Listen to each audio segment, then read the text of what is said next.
It's a high, deep drive into left field, and this ball is long gone. Safe, he got under the tag.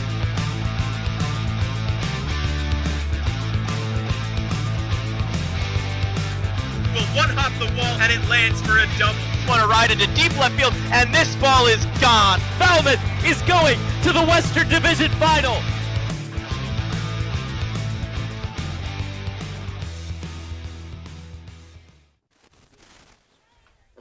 A game that wasn't meant to be, rescheduled from June because of rain, and then upon showing up to the ballpark here in Brewster, more rain. 2 separate rain showers pelted us as we were just about to get this game started. That's why it has been pushed back only about 20 minutes from 5 p.m. right around now at 5:19. We are going to be playing baseball here in Brewster. It'll be the Commodores and the Whitecaps. Falmouth currently holding the series lead on the season series 2-1 over the Whitecaps. This will be their final time facing off against each other. The Commodores, after a hiatus yesterday for most of them, not all of them, but most of them for the All-Star game, will be back in action on this rescheduled date against the Whitecaps, who also impressed in the All-Star game. Whitecaps coming off of a loss to YD 6-5. Doors, meanwhile, a 5-game winning streak.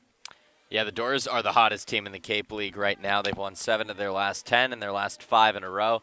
And the thing that impresses me the most about this longest winning streak of the year, Danny, is the fact that they were all really sound wins. None of them were lopsided. None of them were eggs laid by the other team.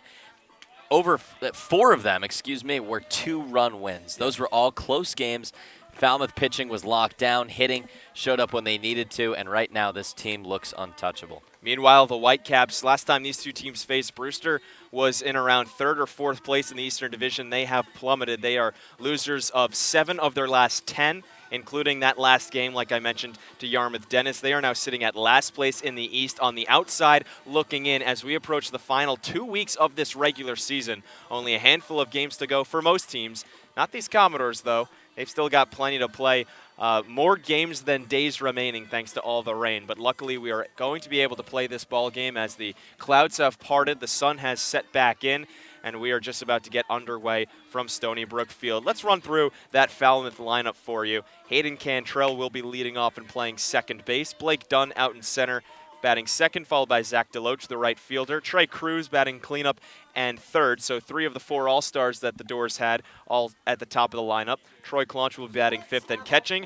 Radcliff, who competed in yesterday's home run derby, will be DHing. He's followed by Jackson Coutts, the first baseman, Tim Tawa in left field, and Kendall, the shortstop, with Connor Shamblin on the bump for Brewster. Shamblin's a great pitcher. We talked about it in our pregame show, which is on YouTube. Commodores have seen him before. First pitch of the night coming at 5:21 p.m. is a fastball for a strike over the outside part of the plate to Hayden Cantrelle. Hayden batting from the left side against the righty in Shamblin. Cantrelle competed in yesterday's All-Star game. He went 0 for 3.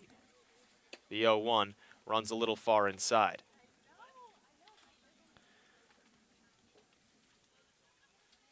Cantrelle, as I mentioned, 0 for 3, but looked hot in the field. He played shortstop. He'll be over to second base today. Flipped a glove flip on a double play. Yeah. Very talkative out there, too. Played a whole 5 innings for the West. Seems like a lot for an All-Star game. 1-1 as a breaking ball fouled back. It was a good day for the Commodores yesterday. Really hot day out at Eldridge Park, but always great to see that hill out in right field completely full. As fans from around the Cape, coaches from college, players, family, friends, all at that great event. 1-2 is a fastball outside. If you didn't catch it on our YouTube channel or social media, be sure to watch our Closing the Door recap of it. Plenty of Commodores had great days. Both pitchers, Aliman and Hoffman, pitched scoreless innings. Deloach had an RBI single. Trei Cruz had a single. But you could argue that the Whitecaps had a better All-Star game. I think they did. A little more significant action. 2-2 to Cantrelle, just off the outside part of the plate. Yeah, the Whitecaps were great yesterday, and hopefully they take that momentum into the last couple weeks of the season because they need to jump a spot to make the playoffs. But Tyler Hardman from Oklahoma won the home run derby. Auerbach with the walk-off single for the East Division. Payoff pitch, high for ball 4. Hayden Cantrelle will work a walk in his first at-bat, the first at-bat of the ball game. That's only his first walk in now the last 6 games he's played. And that's good for Cantrelle, a guy who is struggling a little bit at the plate, slumping like we haven't necessarily seen this summer to get on base, because we saw him with a big stolen base in the 9th inning against Orleans that gave Falmouth another run of cushion in a 3-1 win. Again, having Hayden Cantrelle on the base paths in any capacity is always such a boon for their success. First pitch fastball at the knees to Blake Dunn for strike one. Dunn from Western Michigan playing center field tonight. Currently riding a modest 3-game hitting streak. 1 hit in each of those last 3. Shamblin's going to toss over towards first base lightly just to keep an eye on Cantrelle. Dunn just 2 extra base hits on the year, but he had a huge double against Wareham last week. Ended up scoring the first run of the game for either team. From the stretch, here's the 0-1. Lined into right center field. That one is falling, and it will get down in front of Duke Ellis. He pops up, throws in towards the cutoff man, so Cantrelle will have to hold at second base. But it's a single off the bat of Blake Dunn, and the first 2 batters are on base for the Commodores. That's a great start for Falmouth against Shamblin. 0-1 record for the righty from Alabama, but a 2.84 ERA, and he was shut down against the Commodores the last time he saw them. He went 6 innings, gave up just 3 hits, 1 earned run, walked 1, and struck out 5, but the Doors get the first 2 base runners of the night on. That was the last time he pitched that July 13th game, about 9 days ago, so it's been a little while of rest. He looks back, Cantrelle at second. First pitch to Zach Deloach off speed for a strike on the inside part of the plate. Doors shouldn't get too ahead of themselves yet, though, because Shamblin did let up that 1 earned run in the bottom of the first inning, and then Commodores were blanked until the 7th.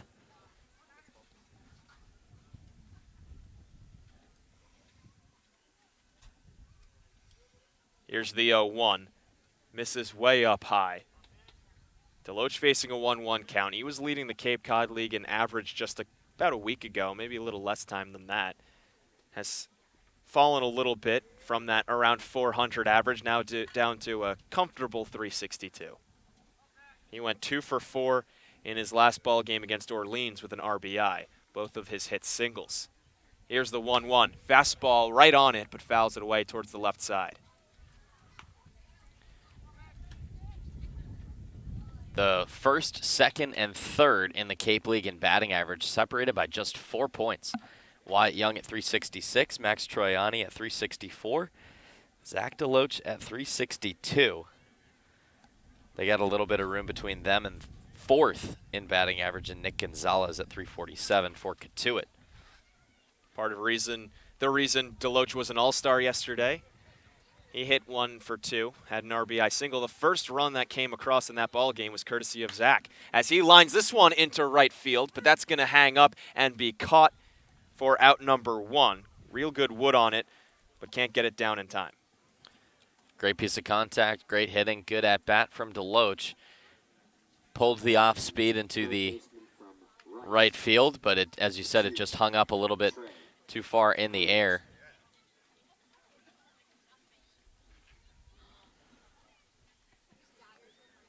Trei Cruz now going to come up to the plate. Cleanup hitter playing third base. We've seen him in the cleanup spot pretty much all season long, and he's got 18 RBIs to show for it. That leads the team.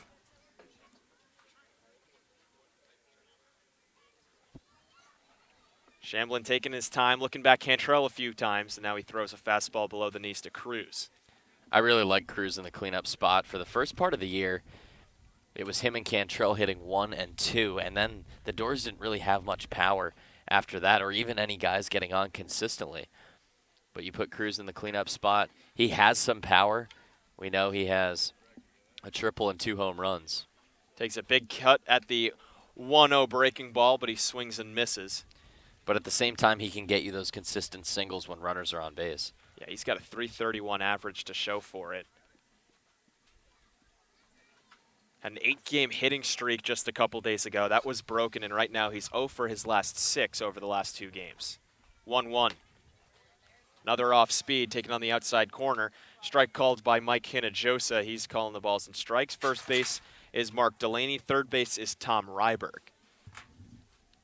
Falmouth in their road blacks like usual with the maroon socks. Brewster in their new navy blue tops with the gradient Brewster across the front, letters on the back, and white pants. Time was called behind home plate by Justin Vogt. He's the battery mate to Connor Shamblin. Left field, Brett Auerbach. Center field, Duke Ellis. Right field, Tyler Gentry. Infield, from left to right, Tyler Hardman, Gage Workman, Marcos Castanon, and Mason Dodd. Whitecaps slumping, doors red hot. Here's the 1-2. Swung on and missed, strike 3.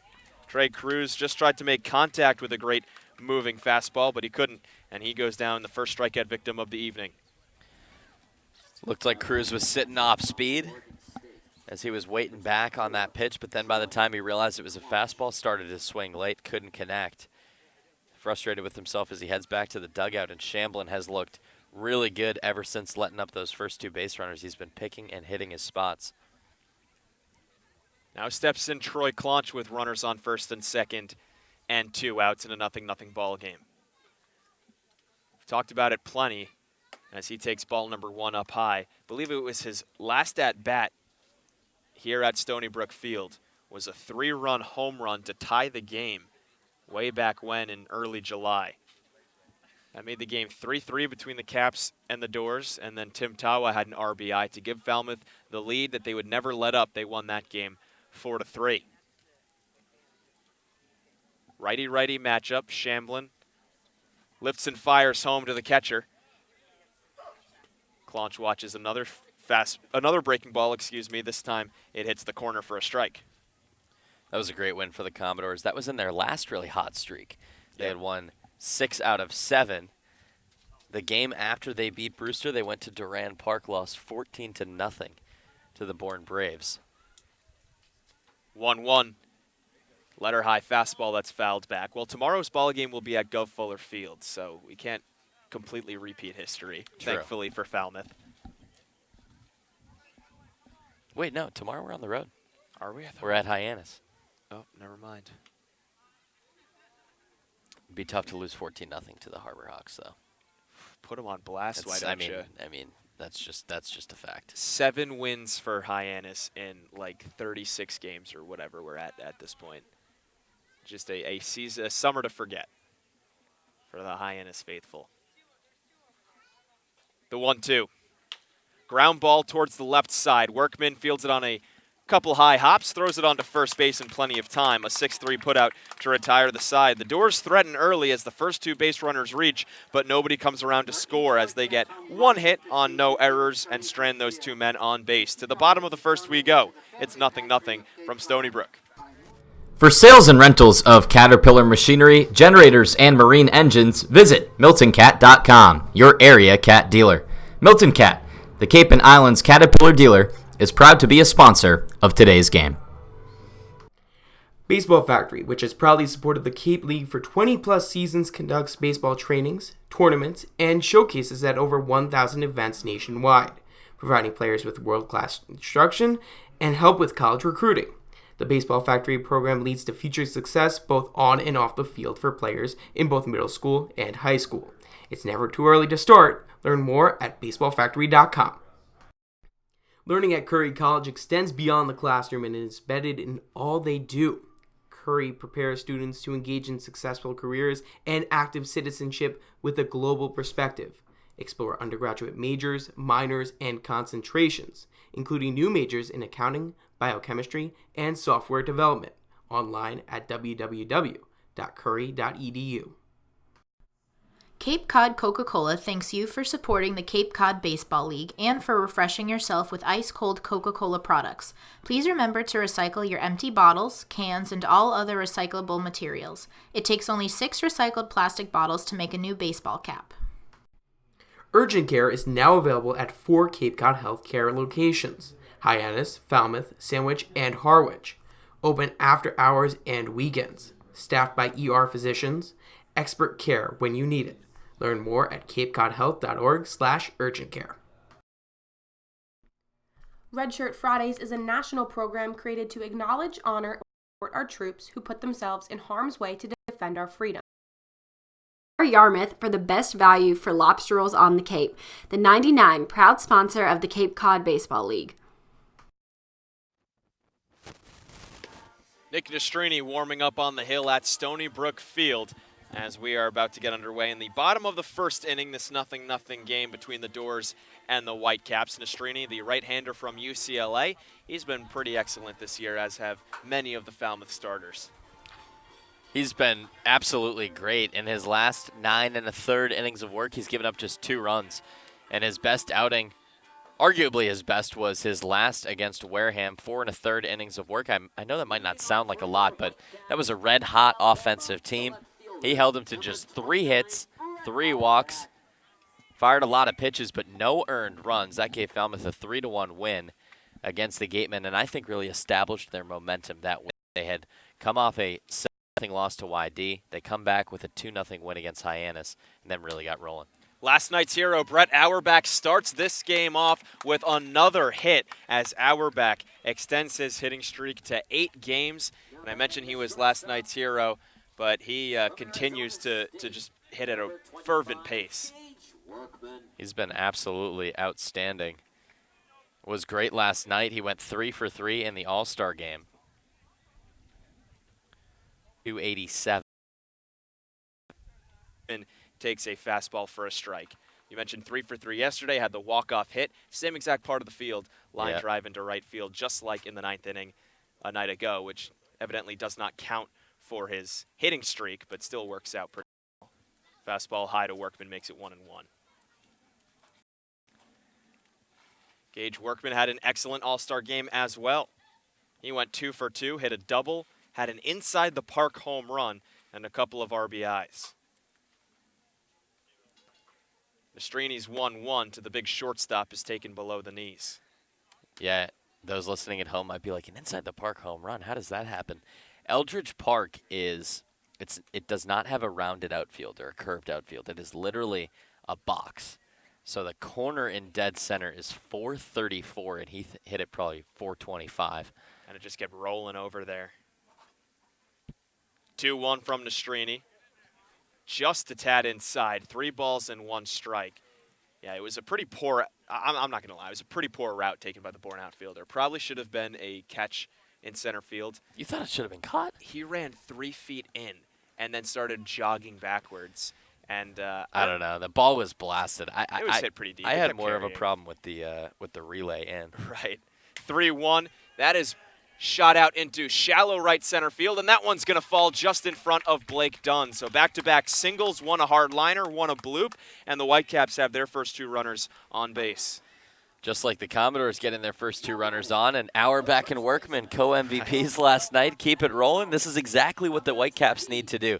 They need to take that great night against the West Division, I should say, and put it into action against some of the best teams in the Cape League. Falmouth 18-12-1 first in the West. They got one of the best pitchers in Nastrini, and the hitters do the job. Issue with Brewster, I think, is they're just a very top-heavy lineup. You got those guys like Auerbach and Workman, all-stars batting over 300 or right around 300. And you've got Mason Dodd, who right now is 1 for his last 16, has been struggling a bit lately as he watches a high strike at the letters, 0-1 to the rising senior from Belmont Abbey College. Batted .313 last year with 61 hits. Before that, he spent 3 years at Lander University. He's only got 1 RBI in his last 6 games played, but right now has a runner in scoring position only in the first. Takes a big hack at a fastball and comes up empty. No balls, 2 strikes to the first baseman. It was Auerbach, then Workman, now Dodd. Batting cleanup is Tyler Hardman. He's followed by TJ Collett, Tyler Gentry, Marcos Castanon batting 7th, Justin Vogt batting 8th, and Duke Ellis batting 9th for Brewster. No balls, 2 strikes to Dodd. The pitch from Nastrini, a fastball inside.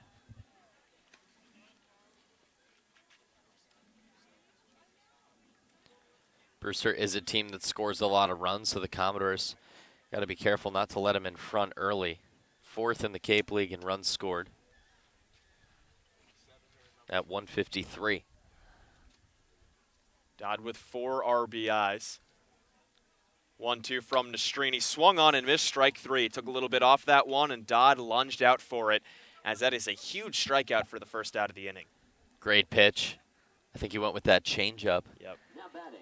The thing with Nastrini's changeup, I think there are two types of really good changeups. Some that are so slow and some that are like a fast changeup, right? Because Nastrini has that fast changeup that has the spin and the dip right as it crosses the plate. And other guys, if they can really take a lot of velocity off and have a huge change between their fastball and changeup, it sets them up really well.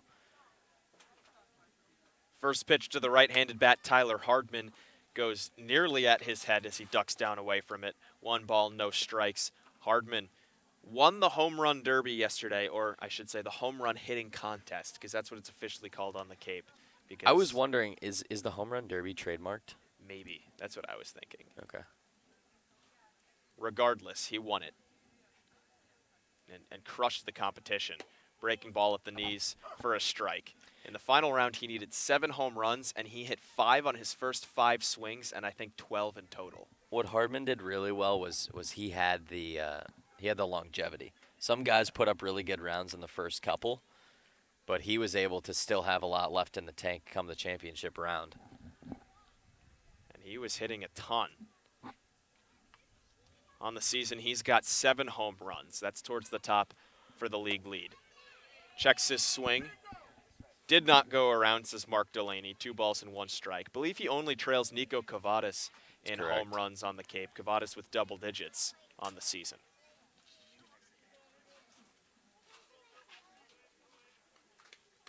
Hardman 15 RBIs as well, an Oklahoma Sooner.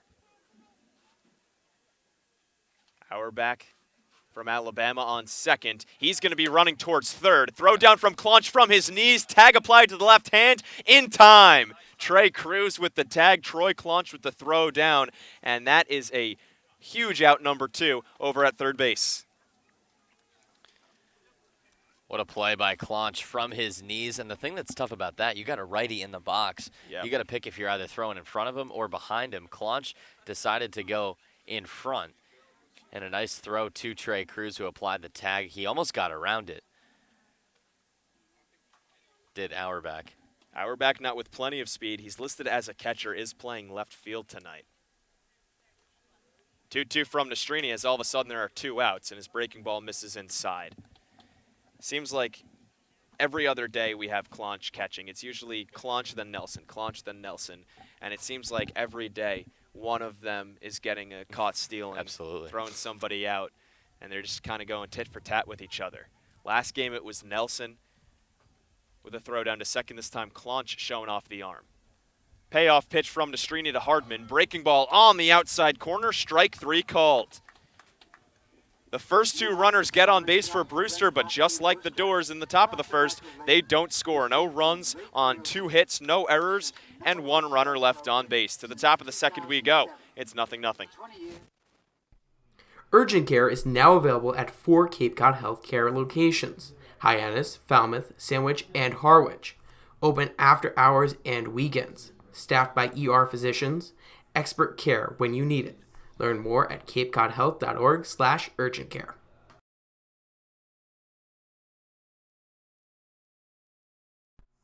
Cape Cod Coca-Cola thanks you for supporting the Cape Cod Baseball League and for refreshing yourself with ice-cold Coca-Cola products. Please remember to recycle your empty bottles, cans, and all other recyclable materials. It takes only 6 recycled plastic bottles to make a new baseball cap. Learning at Curry College extends beyond the classroom and is embedded in all they do. Curry prepares students to engage in successful careers and active citizenship with a global perspective. Explore undergraduate majors, minors, and concentrations, including new majors in accounting, biochemistry, and software development. Online at www.curry.edu.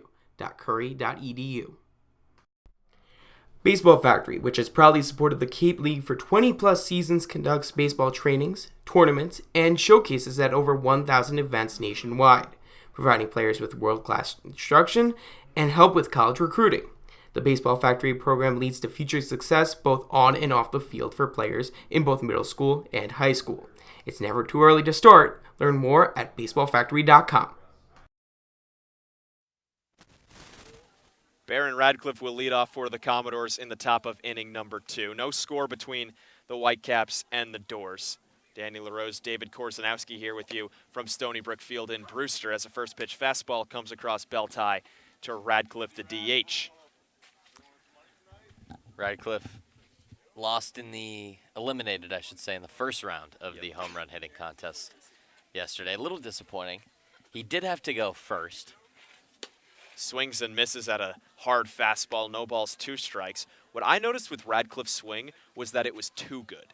He was roping line drives into right field because lately he started to actually collect more hits, not just hit home runs. Yeah. And his swing just looked really, solid. He wasn't getting under the ball enough. 0-2 is below the knees. Maybe that's just my bias. I don't know. Yeah, I know he had 4, I believe, or 5. 5 in the first round. And the other in his pool had 6 and 7. 1-2. Up above the letters, even count. Almost had a swing off, though, because the guy who went right after him hit 6, hit his 6th in the last 5 seconds or so. Shamblin from the windup, rocks and fires the 2-2. It's a fastball, and it misses again. So a full count being worked by Radcliff after he fell behind, no balls and 2 strikes. And that's something Radcliff's been able to do really well as of late is he's fallen behind 0-2, 1-2 a good amount this summer, but he's been able to claw back in counts much better. Payoff pitch to the big lefty. Nice cautious swing at it just to make contact and tap it foul. That's another great example of what you were saying, working a lengthy at bat despite getting a pretty tough host of pitches. Radcliff working on a 4-game hitting streak. Like I said, that swing has looked a lot better lately. 3-2 again is ripped into right field, and that one is down for a hit. Make it a 5-game hitting streak for the Baron. Looking good. 5 for his last 14 coming into this game. 3 of them extra base hits. But as you mentioned, Danny, those singles becoming more and more frequent for the designated hitter. And his average is getting closer to 250. If you get him in the bottom half of the order, who's a consistent guy getting on base, you're going to be looking good heading into the final stretch. So we go from a 6'4 lefty, 230-plus pounds, now to a 6'3 lefty at 230-plus pounds. And Jackson Coutts as he slashes the first pitch fastball foul over the left field side. No balls and a strike to the first baseman from Rhode Island. Jackson right now 1 for his last 8. A batting average at 245. The 0-1 from Shamblin, grounded towards the right side. That one's going to get into the outfield as well. Radcliff is going to hold up at second base, and the Doors are hitting pretty well right now. They've got 3 hits now in 2 innings, and their first 2 base runners on again here in the second. All right, so now we see how Falmouth can do with nobody out and 2 runners on, because this is when Shamblin was so good in the first inning. Deloach had a fly out, Cruz struck out, Claunch grounded out. 8 and 9 and Tawa and Kendall try to buck that trend. A couple of Pac-12 guys rounding out the Falmouth order, trying to do some damage in the second inning. Tawa, the left fielder tonight, struggling a little bit lately, 2 for his last 17. But both of those hits coming in the last 2 games played, so he's made some strides. As he shows bunt and pulls back, watches a pitch on the outside corner for strike 1. Yeah, he had a slump buster in game 1 of the doubleheader against Wareham. RBI single late in the game to make it 5-1, gave Falmouth plenty of breathing room against the Gatemen. Trying to up that 207 batting average for the summer. Shamblin looks at Radcliff at second, not being held on by anyone. Here's the pitch. Shows bunt again, but a breaking ball misses below the knees.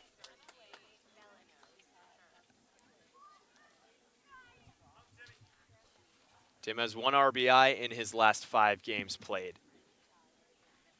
Radcliff standing on second offers an opportunity to make it 2 RBIs. Here's the pitch. Beautiful knee-high fastball for a strike.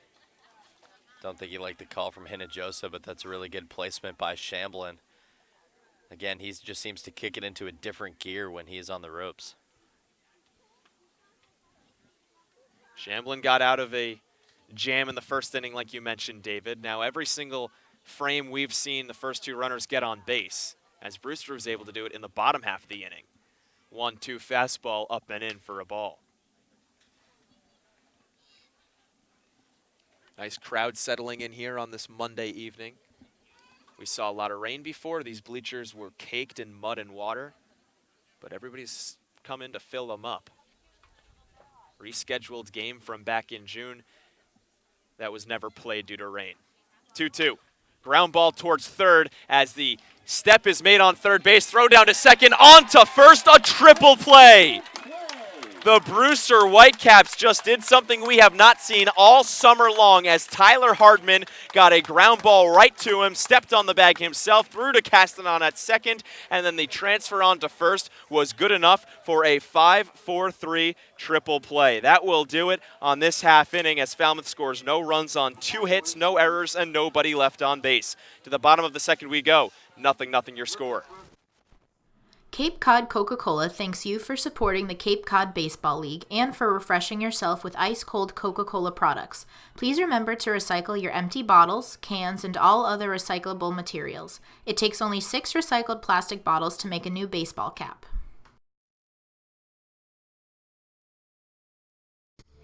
For sales and rentals of Caterpillar machinery, generators, and marine engines, visit MiltonCat.com, your area cat dealer. Milton Cat, the Cape and Islands Caterpillar dealer, is proud to be a sponsor of today's game. The Colossal Lobster Rolls are back at the 99 restaurants. Visit today in Centerville, Falmouth, Mashpee, Wareham, or Yarmouth for the best value for lobster rolls on the Cape. The 99, proud sponsor of the Cape Cod Baseball League. Baseball Factory, a proud partner of the Cape League since 1994, holds over 1,000 events nationwide for players in both high school and middle school, including 3 training weeks here in the Cape. Baseball Factory alumni have played on every Division I college program across the nation, with thousands drafted and more than 500 who have made it to the majors. Visit baseballfactory.com to learn how you can build your way to greatness. Bottom of the second we go. David, so far we have seen 6 base runners get on. Yeah. 4 for Falmouth, 2 for Brewster, and nobody come across and score just yet. So the pitchers, when they get into jams, they're getting out of them pretty well. The odd thing is not that many runners stranded. The Commodores left 2 stranded in the first. Whitecaps only left 1 stranded because Auerbach was thrown out at third base, and then nobody stranded in the top of the second because of that triple play. How about that play? Yeah, that was tailor-made as a pitch falls below the knees to TJ Collett, the big lefty, who's DHing tonight for Brewster. See, when I first saw that, I mean, it was tailor-made. I didn't want to say anything because triple plays are really hard to turn, so I didn't want to get ahead of myself. No, I agree. 1-0 from Nastrini, a fastball below the knees. But Hardman was playing the line, gets a high, hard chopper right to him, and it was, I mean, you could have been Blake Dunn, probably would have been out at first. Right. Not much Tawa could do as he got great contact, but put it to the wrong guy. That's the first time in our 2 years of broadcasting on the Cape that we've seen that live. 2-0 is crushed into right field. This one is back at the wall. Deloach is under it, but he's going to get called off by Blake Dunn. It is about 380 to right center, and that one was nearly hit all the way. Man, that's maybe one of the highest balls we've seen hit this summer. I thought that was gone off the bat, and it nearly was. Looked like it's tough to tell sometimes if they were right on the fence or not, but it looked like they were right there. Deloach and Dunn with a read on it. Just too far under it was Collett. I don't even think he was too far under it. The wind is blowing in from right field right now. Yeah, that's a good point. We're sitting along the first base line, looking straight at third base as the first pitch to the righty, Gentry, is taken high. And that one was so high up in the air, it was crushed off the bat. I got to think the wind might have pushed it back a little bit. Right. Tyler Gentry manning right field for Brewster, as Nick Nastrini has gotten a little bit of luck throughout these first 2 innings. Throws another pitch down low. That one goes in the dirt. He's gotten some help from his catcher, thanks to a caught stealing back in the first inning. Worked a couple strikeouts to get out of the jam officially. And then that fly ball from Collett very well could have gone over the fence were it not for some wind blowing it back in. Here's the 2-0. Sharp ground ball towards the third base side and foul. Gentry, remember, was the hero the last time these two teams played. Game out at Gov Fuller Field, 2-2 going into the 10th inning. Whitecaps load the bases. He had a 2 RBI single to put Brewster up 4-3. Falmouth added 1 in the bottom of the 10th, but it wasn't enough. Gentry, a .255 hitter. Pokes this one into right field. That one's carrying, but will be playable for Deloach, who now trots in and makes the grab in shallow right for the second out of the inning. Quick work for Nastrini. Right now, he and Shamblin are going at it. We've seen, I think there are 3 pitchers on Falmouth who consistently get into pitcher's duels. Carmen Majinski, Chris Gonzalez lately in the last 2 starts, and then Nick Nastrini. Yeah. Very rarely do we ever see Nastrini or Majinski getting some run support. Another first pitch ball as the big curve misses off on the plate, to Marcos Castanon. And sometimes, I mean, I don't even pin that on the Falmouth offense. It's happenstance about who you're going up against. Because Shamblin has been such a good pitcher for Brewster. 1-0, another curveball spiked well in front of the plate. But more on those pitchers' duels that Nastrini's been in. He went up against J.P. Gates for Wareham, who pitched 3 2/3, gave up just 1 earned run. And then I think the best pitchers' duel we saw was against Coutts on July 3rd. As Ramage went the first 4 innings, giving up just 1 run. Nastrini's 2-0. Shot out into right field. Deloach takes a couple steps back, but then comes on in time. And it is a 1-2-3 inning worked by Nastrini. All of them flyouts towards the right side. We will head to the top of inning number 3. Still no score here in Brewster. Red Shirt Fridays is a national program created to acknowledge, honor, and support our troops who put arm's way to defend our freedom. In support of this program, the Cape League teams will be wearing a specially designed red jersey every Friday. Curry College offers 14 NCAA Division III athletic teams in sports such as football, baseball, softball, basketball, hockey, soccer, lacrosse, tennis, cross country, and volleyball. Read about the success of the Curry Colonials and their championship teams. It's all online at www.curry.edu. Baseball Factory, a proud partner of the Cape League since 1994, holds over 1,000 events nationwide for players in both high school and middle school, including 3 training weeks here in the Cape. Baseball Factory alumni have played on every Division I college program across the nation, with thousands drafted and more than 500 who have made it to the majors. Visit baseballfactory.com to learn how you can build your way to greatness.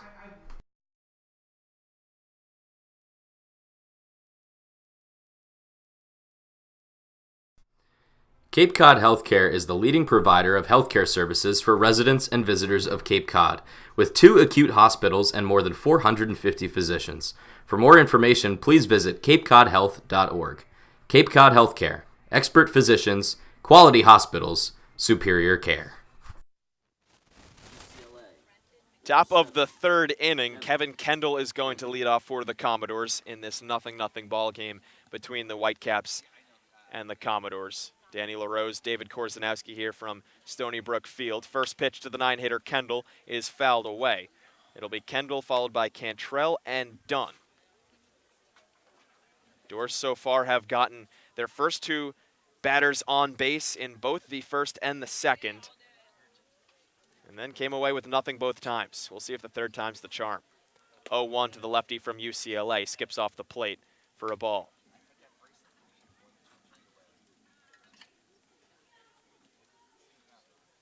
Kevin right now sporting a 181 batting average. The 1-1 misses a little outside. So far, Shamblin and Nastrini have gotten into a couple of deep counts. No real early swings from either side. Seen Nastrini fall behind with a lot of first pitch balls, and Shamblin getting worked over by these hitters. Here's a ground ball right towards second. Castanon fields it from a knee, throws on to first for out number 1. First time we've seen the leadoff man retired for the Doors in this ball game. Kevin Kendall, hard hit ground ball. We saw he had the game of the summer in Game 2 of the doubleheader against Wareham. 2 for 3 with a sac fly. Every single ball he had off his bat was hard hit. A single, sac fly, 2-run home run to give the Doors a 4-3 lead. Hayden Cantrelle now will step up to the plate. He's so far gotten on base with a walk. Was stranded at second. Watches a first pitch high.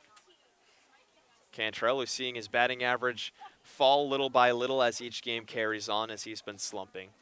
Right now sitting at 303. Last time these two teams played, he was towards the 320s. Shamblin's 1-0. Breaking ball just a bit outside again, as he's starting to miss the strike zone a lot more. Something about Hayden Cantrelle. Connor Shamblin is not a guy who walks a lot of batters. As his last 2 outings, he's given up just 1 walk. His 2-0 misses below the knees. 3 straight balls delivered to Cantrelle. Like we said, he's already walked before, so what is it about Hayden? Right. He drew the leadoff walk, but he worked a much longer count. Shamblin just missing early to the leadoff man. This is also the second time through the order, so maybe he's trying to change some things up right now. 3-0 is a fastball right down Broadway and just above the knees for strike number 1. Hayden was taking all the way. Shamblin struggled a ton with walks earlier in the summer. His first 2 outings, he issued 5 walks apiece in 4 innings against Orleans and then in just 2 2/3 against Bourne. His 3-1 swung on and fouled away up and above the Brewster dugout. So the count will run full.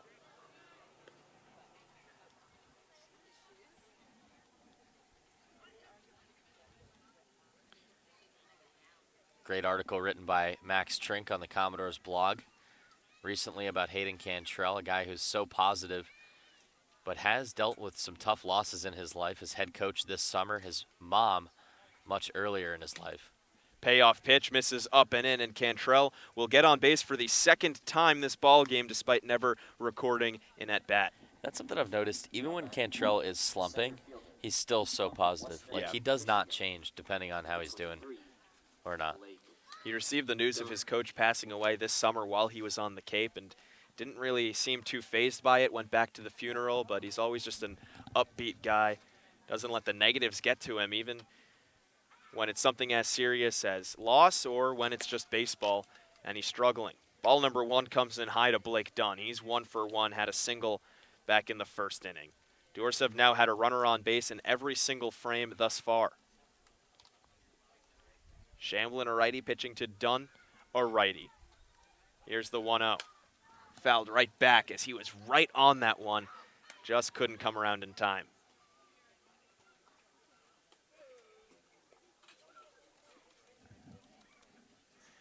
Blake now has extended his hitting streak into 4 straight games. Prior to that, he was 2 for his last 23, so was in the slump of the summer. Looks like he's broken out of it. 1-1. Taken low. Nice block by Vogt as Cantrelle looked like he wanted to go to second, but thought better of it as that one stayed in front of the plate.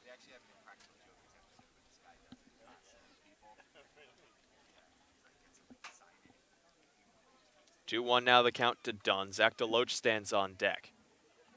He flew out his first time up. So far, 3 hits for the Doors, but no runs to show for it. The pitch from Shamblin is like a slider that misses outside. Friendly hitters count to Blake, 3-1. I think he's just trying to pitch a little bit more carefully to these 2 guys who started off the game getting on base. Dunn had a hard hit single. Cantrelle is running. The ball misses inside as Hayden takes second base. He won't need to run, but he will take third now as the throw goes up and away from Vogt into center field. So Cantrelle is able to nab third base despite the walk being administered to Dunn. Yeah, so that's sneaky by Hayden Cantrelle, because usually when you see a guy stealing on ball 4, you know, the umps kind of, they don't call it dead, but the guy just stops at second base because he's like, oh, I'm safe regardless. Right. Throw sails into center field, and he moves over to third base. And we're getting flashbacks to the first game of the year between these 2 teams.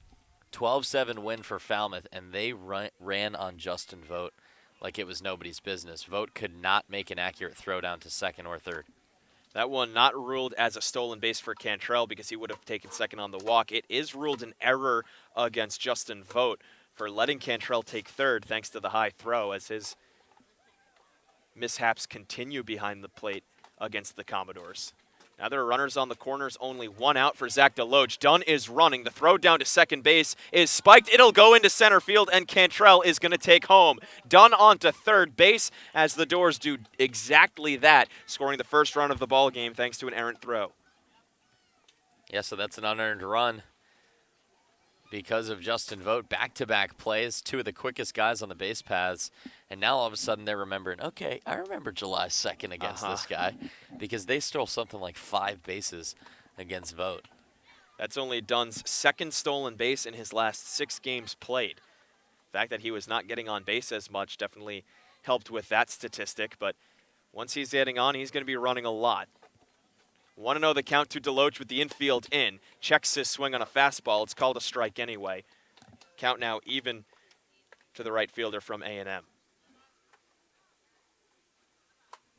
Zach with 5 home runs and 17 RBIs on his summer. We mentioned in his first at-bat a batting average that's top 3 on the Cape. He's got Dunn on third base, so a fly ball should mean a second run on the inning. The 1-1 from Shamblin, just below the knees.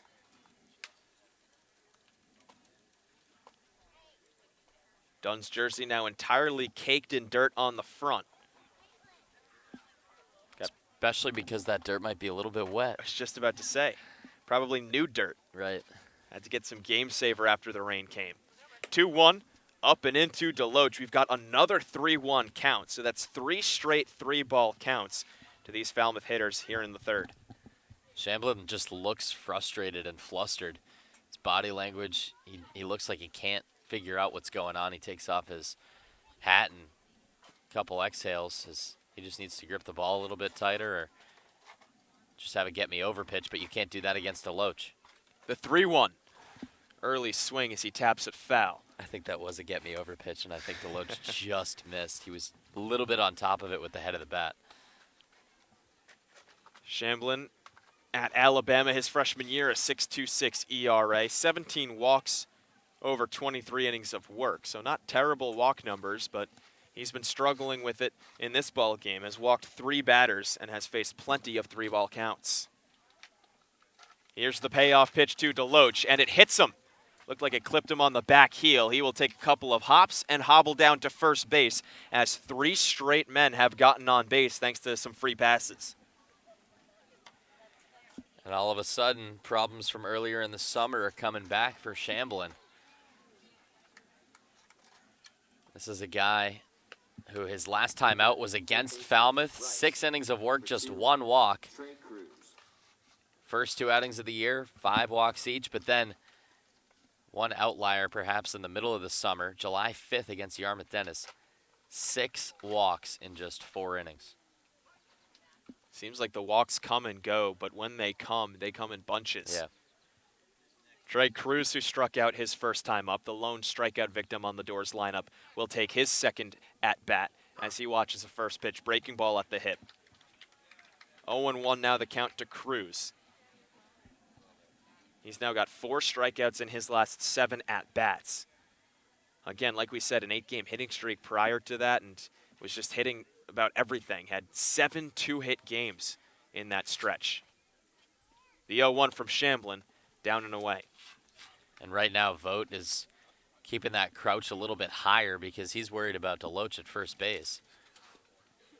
Zach has shown the ability to steal bases. He stole a base yesterday in the All-Star game. Also stole a base against Orleans last time Falmouth played. 1-1, taken on the corner for strike number 2.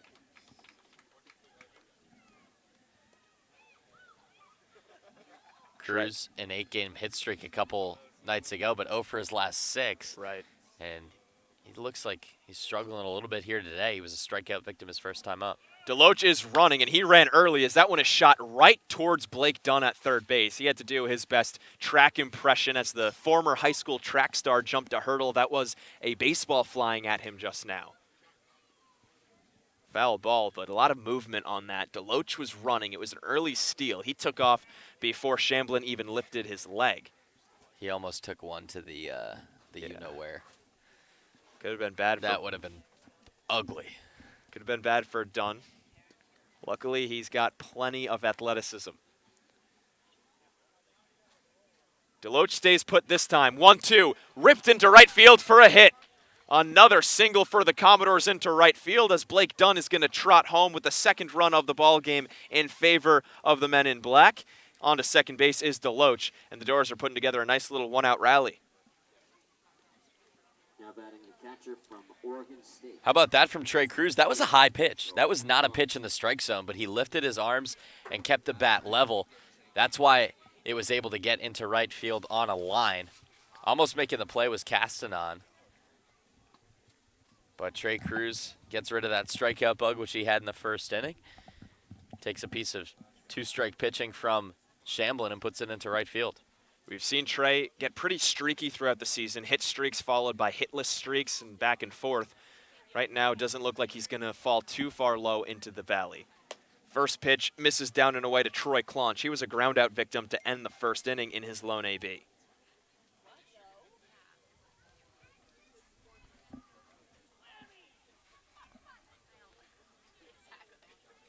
Troy was 2 for his last 24 a couple days ago. Went into the game against Wareham, game 1 of the doubleheader. He went 2 for 2 with an RBI. He and Tawa, bottom of the order, were great. Yep. 1-0, down below the knees for a ball. Sure, he would love to turn things on. There's a couple guys in this lineup who just, while the team has been winning, have not really been contributing. Troy Claunch, one of them. Matt Nelson, who has never really been able to find his groove on the summer yet. Tim Tawa as well, and a little bit Taylor Smith, who's seen more and more playtime get lost to guys like Nelson and Claunch. I think we got to qualify that, though, because they definitely have been contributing, just not offensively, right? Yeah. Because Claunch and Nelson have been awesome behind the plate. They throw guys out like no other. Tawa had a great diving play to start the winning streak against Hyannis. That ended the game. Taylor Smith has been really solid behind the plate as well. But the hitting has come and gone for those guys, I agree. Well, the rest of the offense has been solid. Those guys just a little down. Claunch trying to break out of it. The 2-0. Down low fastball that he lifts up and out of play over the right side. Great pitch, but just a little behind it. I mean, it takes a team to win at this level this late in the season, especially with the schedule that the Commodores have. And right now they have one of the best-looking squads on the Cape. Definitely the hottest team. They just got to keep it going, and hopefully the schedule doesn't come back to bite them. Shamblin looks back to Deloach, who's dancing on second. Here's the 2-1. It misses up and away. 3-1 again. And I like how you mentioned that, David. This Commodores team definitely looking the hottest, and they've got to be all around one of the most successful. It is just pretty ludicrous to think that a team with the least games played is in first place in their division, but these Doors are doing that.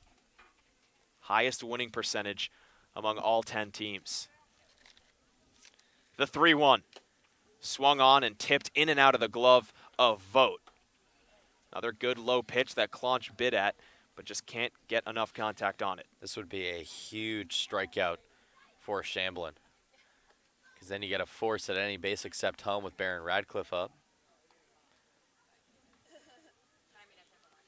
Full count now to Troy. 2 runs already in on the inning as the Doors lead by that margin. Deloach stands on second. Trei Cruz on first base. Only 1 hit this inning so far. Shamblin's going to look back to Deloach.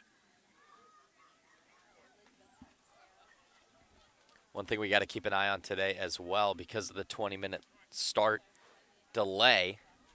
No lights here at Stony Brook Field. I'd be shocked if we get the 9 innings in. We're already about an hour into the ball game, still in the 3rd. Here's the payoff pitch. Up and in, hits him right on the elbow. Thank God he's got that Evo Shield guard to protect the bone, and he'll trot down to first base. Another HBP in this inning, and the bases are juiced for Baron Radcliff. So you're 1 strike away from a big strikeout. Instead, he just runs up and into the righty Claunch, and he's not a guy who stays in the box. That was just a missed spot from Shamblin, who is looking the complete opposite from what we saw a little over a week ago. He cannot find the strike zone right now. Brewster coaching staff, Jamie Shevchik, the head coach Scott Landers, the pitching coach, have stayed put this entire time. They have never visited their pitcher Shamblin as he's trying to get out of a very sticky jam. Throws a first pitch strike to Barron Radcliff. He singled his first time up to lead off the second and was stranded at second base. Radcliff 4 home runs on the year, 17 RBIs. He's got 1 grand slam. It was against Chatham in that 15-6 blowout. Here's the 0-1, taken away. This is a much bigger ballpark than Chatham. This is probably one of the biggest ballparks on the Cape. Chatham probably one of the smallest, but Barron Radcliff has power to make any ballpark look small. And that's what I'm saying is that grand slam was still 395 feet. Right, yeah. Shamblin from the windup with the bases loaded. Kicks and fires the 1-1. Just misses, not quite sure, probably outside, but we can't tell from our vantage point, but look close. Already 69 pitches thrown by Shamblin, just 36 for strikes. And that's been the common theme of this half inning is 2 3-ball counts. 2 walks and 2 HBPs. Don't see too much movement in that Brewster bullpen. So it seems like Shamblin's jammed to get out of. The 2-1 swung on and missed. That's something I've noticed about Brewster is Shevchik has his rotation. He has his innings that he wants the guys to go. He will ride them out. There was a game where Harper against the Harwich Mariners, the starting pitcher, 2 2/3 innings, gave up 9 earned runs before he went to the pen. 2-2 fastball on the outside corner, strike 3 called. Barron Radcliff watches a 2-strike pitch just clip the black as he goes down a strikeout victim, the second of the night in favor of Shamblin. So he gets the big K, just a batter late. He can still get out of this inning relatively unscathed. 2 runs given up by the Whitecaps here in the third, none of them earned. And those 2 runs coming before the bases got loaded with less than 2 outs. Exactly. So again, relatively unscathed.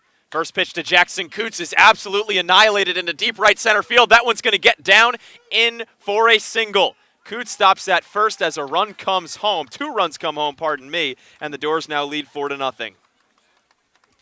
I love the approach from Coutts. He sees a guy on the mound who's been wild this half inning. He gets a big strikeout against Radcliff, probably feeling himself. He's probably going to be in the strike zone with the first pitch, and he's probably going fastball. First pitch is sometimes the best you're going to see. Coutts, the lefty first baseman, knew it the whole way. He pulls it into the gap, scores 2 runs, and puts runners on the corners.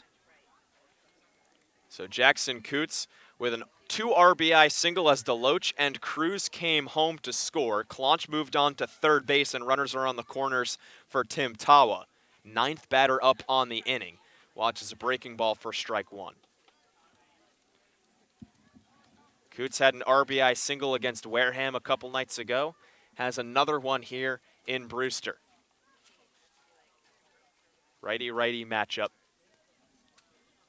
The 0-1. Checks his swing, goes around.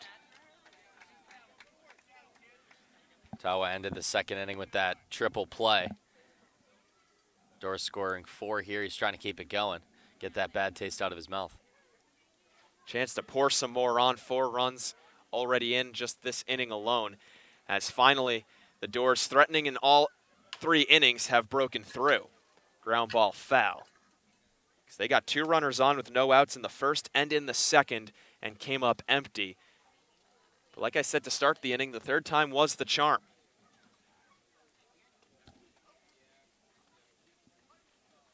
This is a nice cushion for Nick Nastrini. Oh, yeah. No pitcher's duel here. Right? Whoops. 0-2, just off the outside edge of the plate. Close call, but Tawa gets it paid off.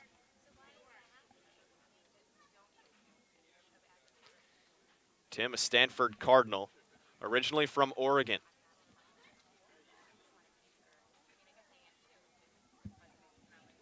Here's the 1-2 from Shamblin, misses up and in.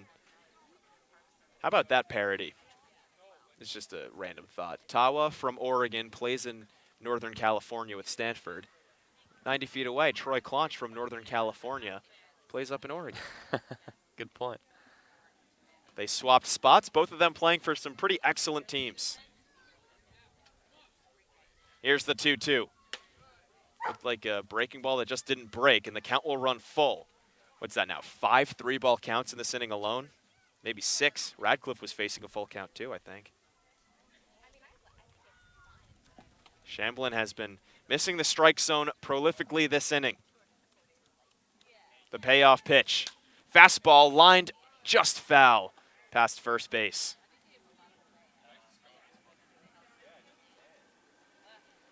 He's getting good contact, and he's working a solid at-bat. His last one was a 2-2 count before the triple play. Got good wood on the last pitch, but couldn't straighten it out. Here's the payoff pitch again. Popped up into the right field side foul. Some of these public schools where the fields are located, they take a beating. Wareham High School, Stony Brook Elementary School. Well, Wareham High School is like right next to the field. At least Stony Brook Elementary School is a good, 50 feet of space. 3-2 yet again. Swung on and missed. Strike 3. Tawa falls to 0 for 2 as he goes down a strikeout victim, the third of the night for Shamblin. But the Doors do damage here in the third inning. They score 4 runs on 2 hits, 2 errors, and 2 runners left on base. 4-0 in favor of Falmouth as we head to the bottom of the third inning. The Falmouth Commodores would like to thank Franklin Sports for their sponsorship of the Cape Cod Baseball League. Franklin is yet again proud to be the official batting glove of the Cape Cod Baseball League. Throughout the summer, all 10 Cape League teams are wearing their own custom team batting gloves, courtesy of Franklin Sports. To order your favorite team's design or to create your own, visit franklinsports.com/custom. Enter code CCBL20 for 20% off your purchase. From Cape Cod to the major leagues, only the best hitters in baseball wear Franklin gloves.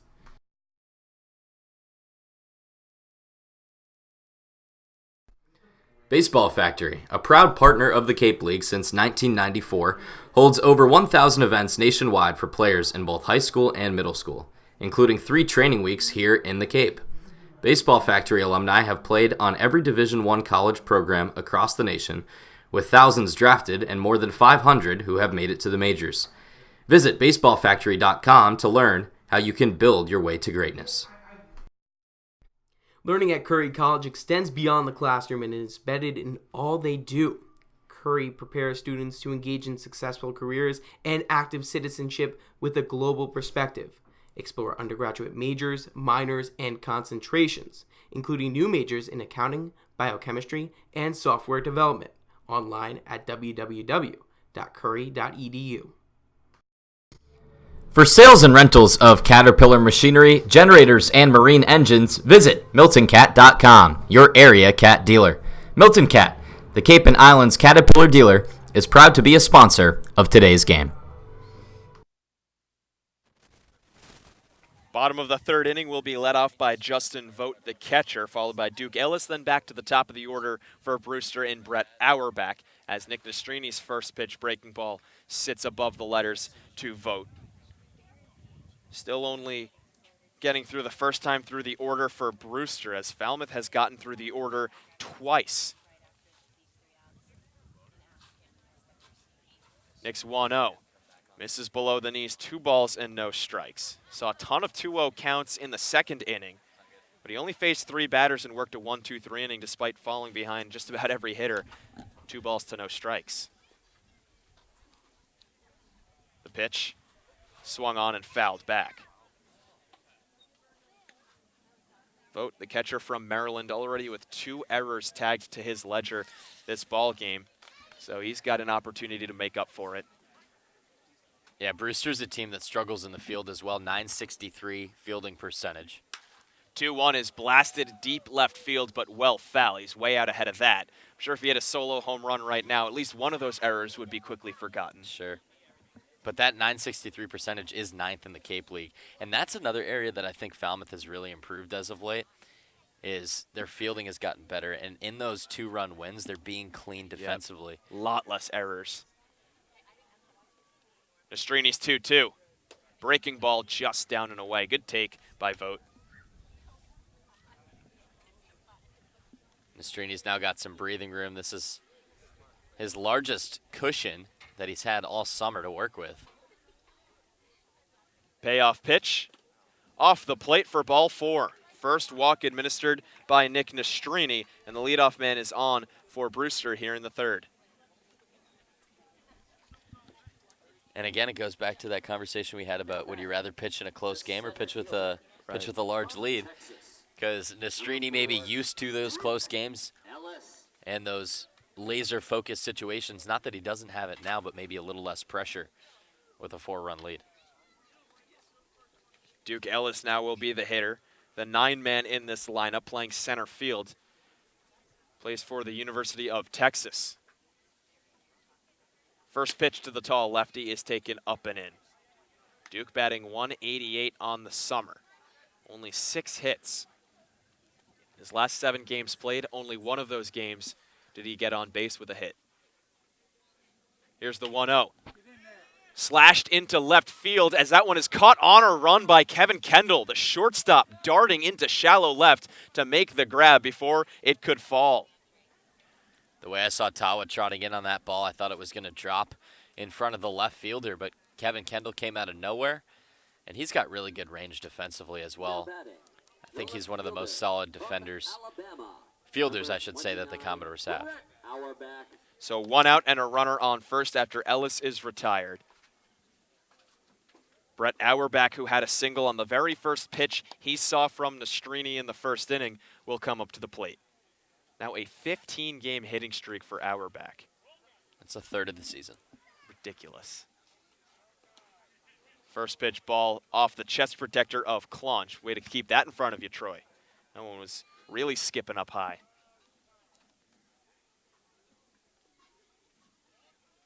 Auerbach on that hit streak, 13 of those games, only 1 hit. So his batting average hasn't climbed throughout the entirety of it. Literally at all. 1-0, up high for a ball. He's either gone like 1 for 4, 1 for 3. Yeah, a couple times 1 for 5. That would actually bring the average down. I looked at it. His batting average has gone up 4 points during that over 2-week hitting streak. Jeez. Right now he's got a nice hitter's count at 2 balls and no strikes. Nastrini having a tough time finding the zone early in counts. Here's the pitch. Can't find it there either. Just misses inside despite a nice frame.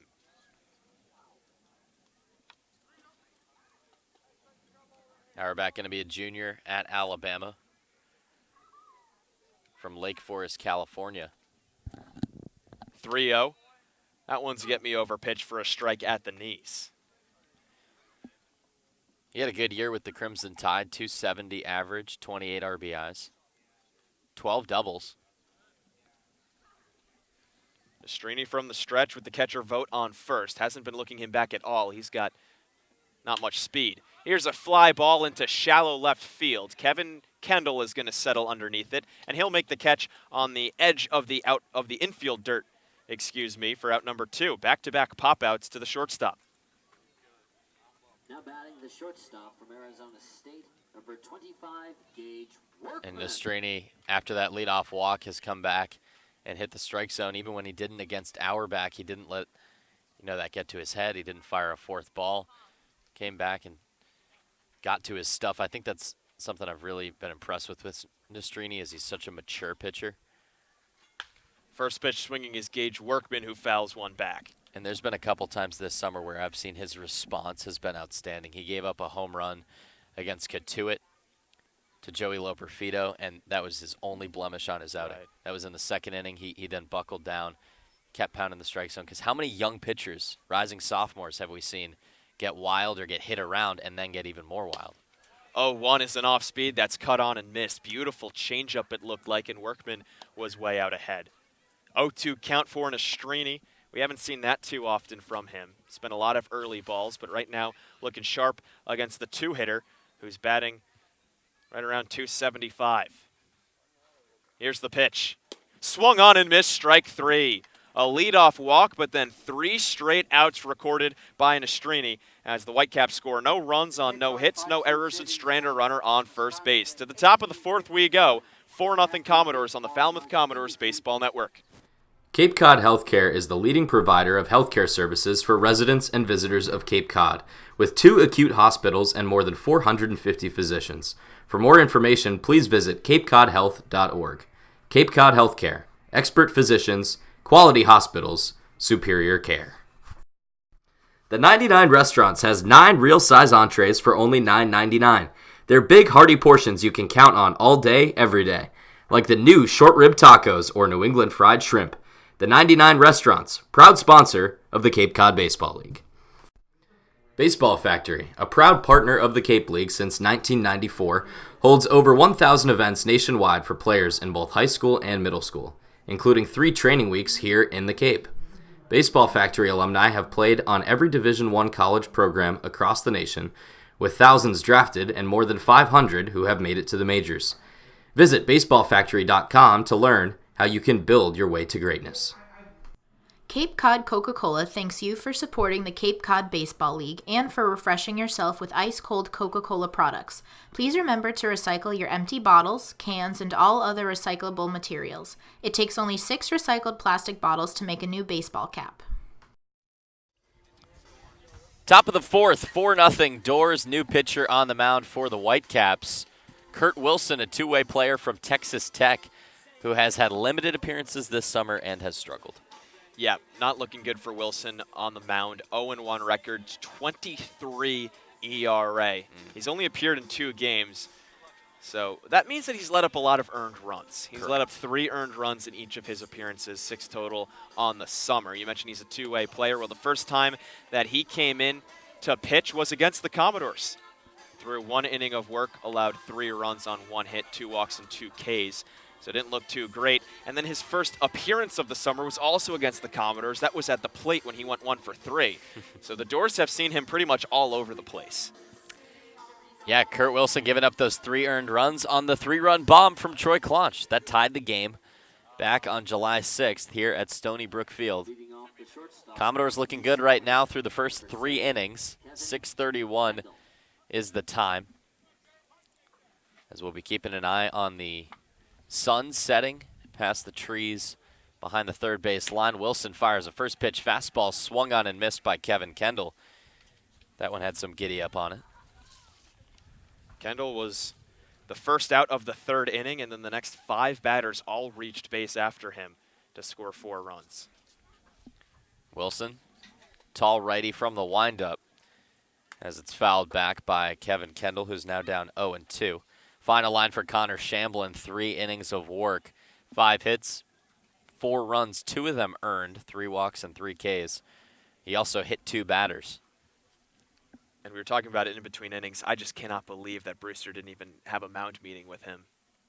The 0-2. Ball inside to Kendall. Yeah, Jamie Shevchik and pitching coach Scott Landers staying put in the dugout. After you hit a couple batters, usually that's when they see you get erratic Sure. and they want to settle you down. The 1-2. Big curveball swung on and missed. Strike 3.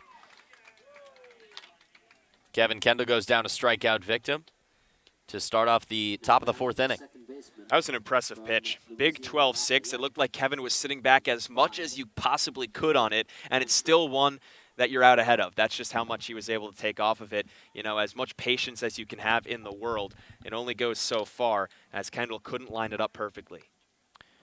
Here's Hayden Cantrelle, who got the ball rolling in the 3rd with a walk. He came around to score on the error by Justin Vogt. Wilson spikes one in the dirt for a first pitch ball. Wilson coming to the Cape in late June. Going to be a junior next year with the Red Raiders at Texas Tech. He's from the Lone Star State, growing up in Arlington. Last year he had a 6.14 ERA and 0-1 record. Just 14 2/3 innings of work. 8 walks, 12 strikeouts. Long look into the catcher from Maryland. Now he's moving. Second pitch, changeup just low, appeal down to 3rd. He did not go around. Great take by Cantrelle. He says himself that changeups are his most hated pitch, because he says they look like fastballs. All of a sudden they bottom out on you and you're swinging right over it.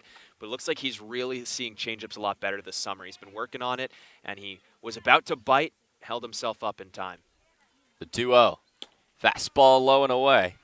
And Hayden Cantrelle 1 pitch away from his 3rd walk. I hope that Hayden registers no at-bats in this game, just walks every single time. That'd be hilarious. He's on pace to do so right now. Here's Wilson. Fastball at the knees, 3-1. David Korzanowski joined alongside Danny LaRose. This is our second trip out to Stony Brook Field, and we're just glad to be playing right now. We got here, there were puddles in the infield. The baselines looked like a mess, but they got it in playing condition. As ball 4 misses low, and Hayden Cantrelle is 0 for 0 with 3 walks. And none of these walks have really been too difficult. I mean, I think the first one was a 5-pitch walk. His walk in the third was on 4 pitches. His walk in the fourth right now was on 5 pitches. So a lot of these balls have been way out of the zone. Easy takes for Hayden. He's worked a couple 3-0 counts now, which always makes it much easier rather than having to really slog through it. So he's been reaching base basically from gifts from these pitchers. In a lot of ways, this game right now feels like a gift. As the first pitch curveball misses low to Blake Dunn. And when I say that, I mean the first 2 runs were unearned. Right. Load the bases. Jackson Coutts takes a first pitch fastball into the gap. But right now, Falmouth not having to do much to get a 4-run lead. Now 4 walks for the Brewster pitching staff, and they hit another 2 batters. Here's a 2-0 count to start off Blake Dunn, and right now the Whitecaps cannot find the zone. Well, you know what? The first 2 innings, they were doing everything right. You know, Falmouth was beating Brewster rather than Brewster beating themselves, and they couldn't get runs in that inning. And right when Brewster starts to make their own mistakes is when Falmouth is able to capitalize. 2-0 is absolutely crushed into left center. Moving over and making the catch is Duke Ellis. He had a long time to track that ball. Extremely hard hit from Blake Dunn. Yeah, that one flew off the bat. I thought it had a chance to go out, but just didn't have enough on it. Blake needed a little bit more mustard behind that swing to send it over the wall. Again, big ballpark here in Brewster. And Ellis with plenty of speed getting it to it quickly because that was so hard hit that it was falling pretty quickly as well. Blake Dunn's looked good today. Yes, he is putting great swings on the ball. Hard hit single in the first, a walk, and a stolen base and a run in the third. And then the first time he doesn't reach base was on arguably his hardest hit ball of the evening. Zach Deloach takes pitch number 1 outside. He was hit by a pitch and scored in the 3rd inning. So hitters 1 through 3 all got a free pass, all came around to score. Doors had just 2 hits in the 3rd. Wilson now working from the stretch. Hayden Cantrelle is on first. Second pitch is a ball. These are such close pitches. Mike Hinojosa with a little bit of a tighter strike zone than we see from most umpires on the Cape. I like it, though. It's refreshing to see. It's obviously a lot, harder to hit a baseball than it is to throw a strike. Zach Deloach going to be a junior with the Aggies at Texas A&M. Having a great summer as Cantrelle is going. Not even a throw from Vogt. And he's aboard on second base with 1 out. That was just a fantastic pitch to steal on. I mean, Cantrelle got a great jump, yeah, but when you see a 75-mile-an-hour curveball come in, what's Vogt going to do? He's just going to watch you take second because by the time Hayden was sliding into second base was when Vogt was catching the baseball. So, again, just great scouting report and knew which pitch to jump on. The 3-0. Fastball at the shins, and it's a ball. Second walk for Kurt Wilson here in the 4th inning. 2 down with runners on first and second. Yeah, the Commodores keep getting, bases handed to them from some errors, some walks hit by pitches. Haven't had a lot of hits over the last 2 innings, only 2 hits, but it's going to translate to runs when the other team is constantly putting your guys on base. Kendall started off the 4th with a strikeout. Cantrelle walked. Dunn flew out to center, and Deloach walked as well. Here's Trei Cruz, who singled on a high fastball in the 3rd inning. First pitch from Wilson is high to the switch-hitting Cruz, and Vogt is going to come out to talk to his pitcher.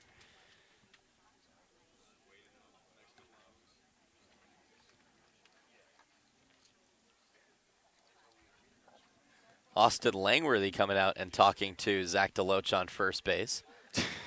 He's just looking for something to do.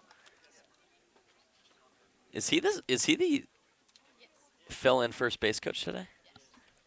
Wow. Confirmation from our social media manager, the on-deck man, and our general manager. We just noticed that because I realized Ryan Eiley was standing at third base just a second ago and thinking, that doesn't look like Brett Becker. Ball 2 misses to Cruz. Well, whatever they're doing is working right now. 4-0 lead for Falmouth. Doors batted all 9 in the third inning. Here's batter number 5 in Cruz here in the fourth. Kurt Wilson's 2-0. It's a fastball in the dirt. Nice block by Vogt as Cantrelle scurries back to second base.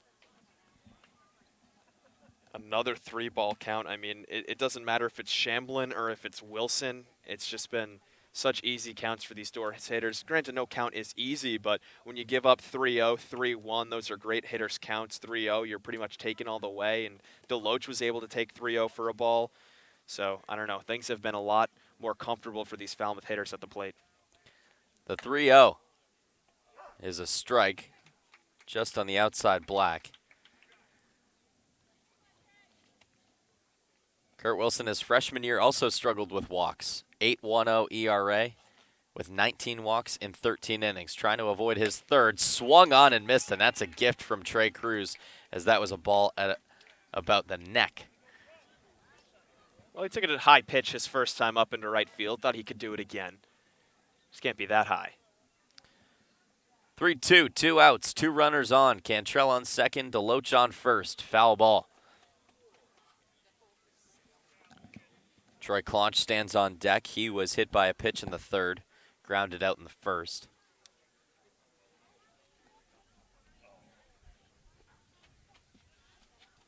Wilson in just his third appearance of the summer.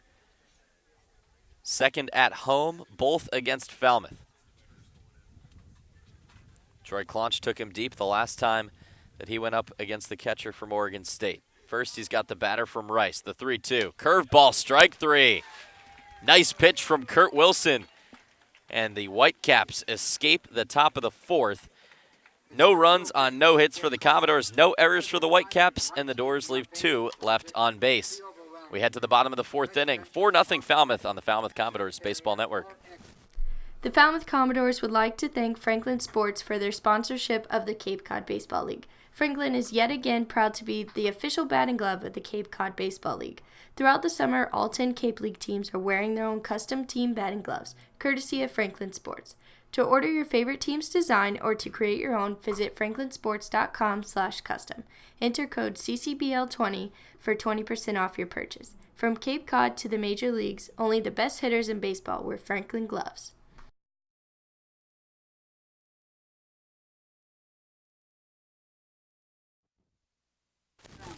Bottom of inning number 4, Nick Nastrini getting loose. David Korzanowski joined alongside Danny LaRose. We saw Falmouth put up 4 runs in the top of the third, all on Connor Shamblin, as now we bring in Katie Florio to talk about what Falmouth's mindset was at the plate. Katie. Thanks, David. And like you said, a great third inning by Falmouth to not only get on the board, but give themselves a little bit of breathing room, too. After a few walks and hit by pitches for Connor Shamblin, I heard the dugout say they were getting into his head. Jackson Coutts came up big with a 2-run single, so I asked him what they were seeing from Shamblin. He said he was a little off, missing his spots. He was trying to establish the fastball early and get command back. Jackson said he was throwing hittable pitches, so he put a good swing on one and came up big. Thank you, Katie. As we noticed some of the same, Danny. Shamblin was wild in the zone, and then Coutts comes up to the plate.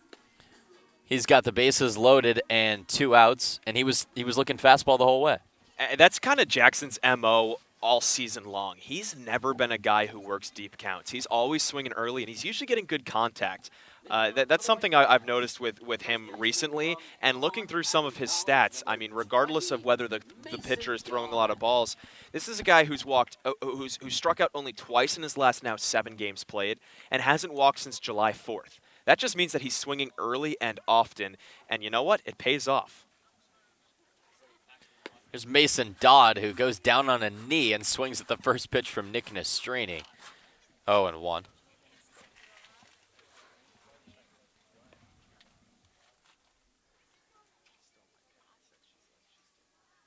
Nastrini, the righty from the windup, check swing, foul ball down the first base line.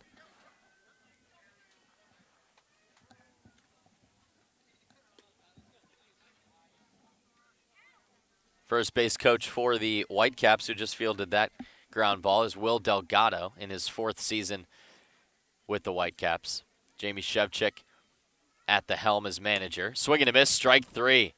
Went upstairs at the letters with the off speed, and Dodd goes down as a strikeout victim on just 3 pitches. And that's what I want to see more of from Nastrini. Doesn't have to be strikeouts, but less pitches thrown because more early strikes. He fell behind 2-0 just about every single hitter in like the 2nd and the 3rd inning.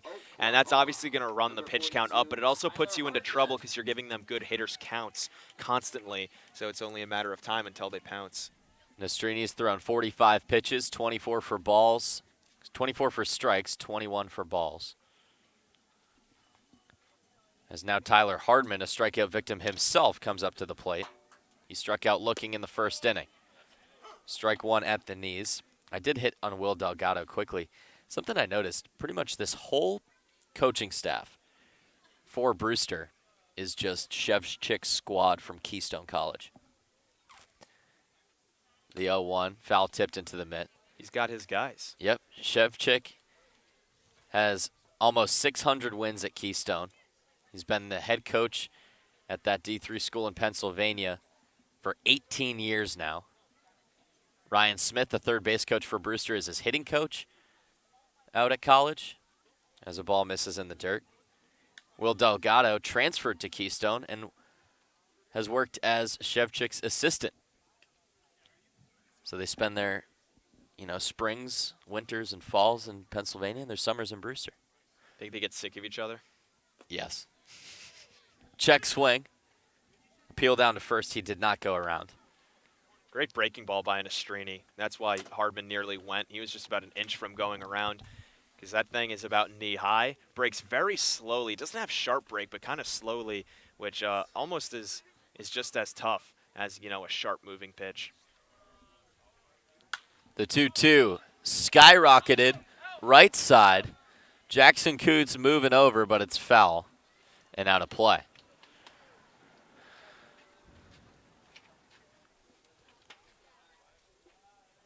Hardman with a 2-2 count readjusts the batting gloves.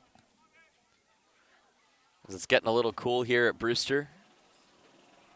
Some steady cloud cover. You can see some pockets of blue skies out above center field. I'm still checking. Fill me in on the radar when you do. Brewster, one of those 3 fields that starts at 5 o'clock due to lack of lights. Here's the 2-2.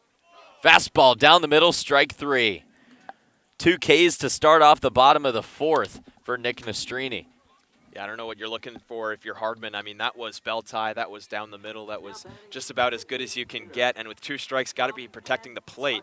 Nastrini might have gotten away with one, or you know what? He just knew what he wanted to go to. Hardman potentially looking for a breaking ball and just couldn't react. Hitters 3 and 4 for Brewster. Mason Dodd and Tyler Hardman 0 for 4 with 4 strikeouts. Sheesh. Hardman looking both times, Dodd swinging both times. Ball 1 is a fastball to TJ Collett, who flew out to deep center field in the bottom of the 2nd. All right, David, I've got the weather report. The storm of the century is right now hitting New York City. Okay. And according to AccuWeather, it's coming our way in 73 minutes. You think we can finish the 5th inning in 73 minutes? I want to say yes, but I'm not going to say yes because if I do, then it'll take 80. Foul ball back into the screen. I say storm of the century because this thing is just wiping out the Northeast Corridor right now. From Philadelphia. What is this jargon right now? From Philadelphia to Quebec, it is just Did green you just call and it red. a corridor? Yeah. Come on, man. Wiping Watch the out Weather the Channel once in a while. Clearly I Jeez. haven't. Clearly I never have. The 2-1 from Nastrini. Low in the dirt to TJ Collett. You think play-by-play is my only path to a paycheck?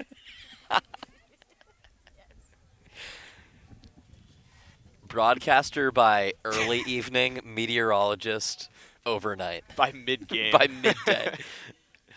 Every day I have to be a meteorologist with the way the Cape weather is. The 3-1 demolished into right field. Deloach is back at the wall, and he can't get there. It's out for a solo shot. TJ Collett, his 7th home run of the summer, makes it 4-1. This may be a big ballpark, but I mean, Brewster's got some power hitters. TJ Collett now has 7 home runs. That's tied for the team lead with Tyler Hardman. Hardman was the guy who won the home run derby yesterday and has 7 home runs on the summer. I mean, those two guys going back-to-back in the lineup, you can't make too many mistakes against them. Nastrini does to Collett. That was, like you said, just demolished. Middle in, turned on it really quickly, and it flew out of here in no time. So Nastrini makes one mistake, luckily with nobody on the base paths, as the Brewster bats continue to club home runs like no other. It's a solo shot and the first run of the game for Brewster. 4-1 in favor of Falmouth as the first pitch to Gentry is spiked well before the batter's box. A race of the bat boys, and Brewster wins it. I love watching that. That's one of my favorites. Whenever there's a passed ball or a foul ball, the bat boys from each side, like full sprint, try to get there first. Second pitch is high, 2-0. They're like wind-up toys, and you let them go. That's a great analogy. That is an awesome analogy. Troy Claunch jogs out to talk to Nastrini. Claunch, the Oregon State Beaver. Nick Nastrini, the UCLA Bruin. Both in the Pac-12. A couple quick words from Claunch. Nastrini nods his head a couple times. And Claunch jogs back.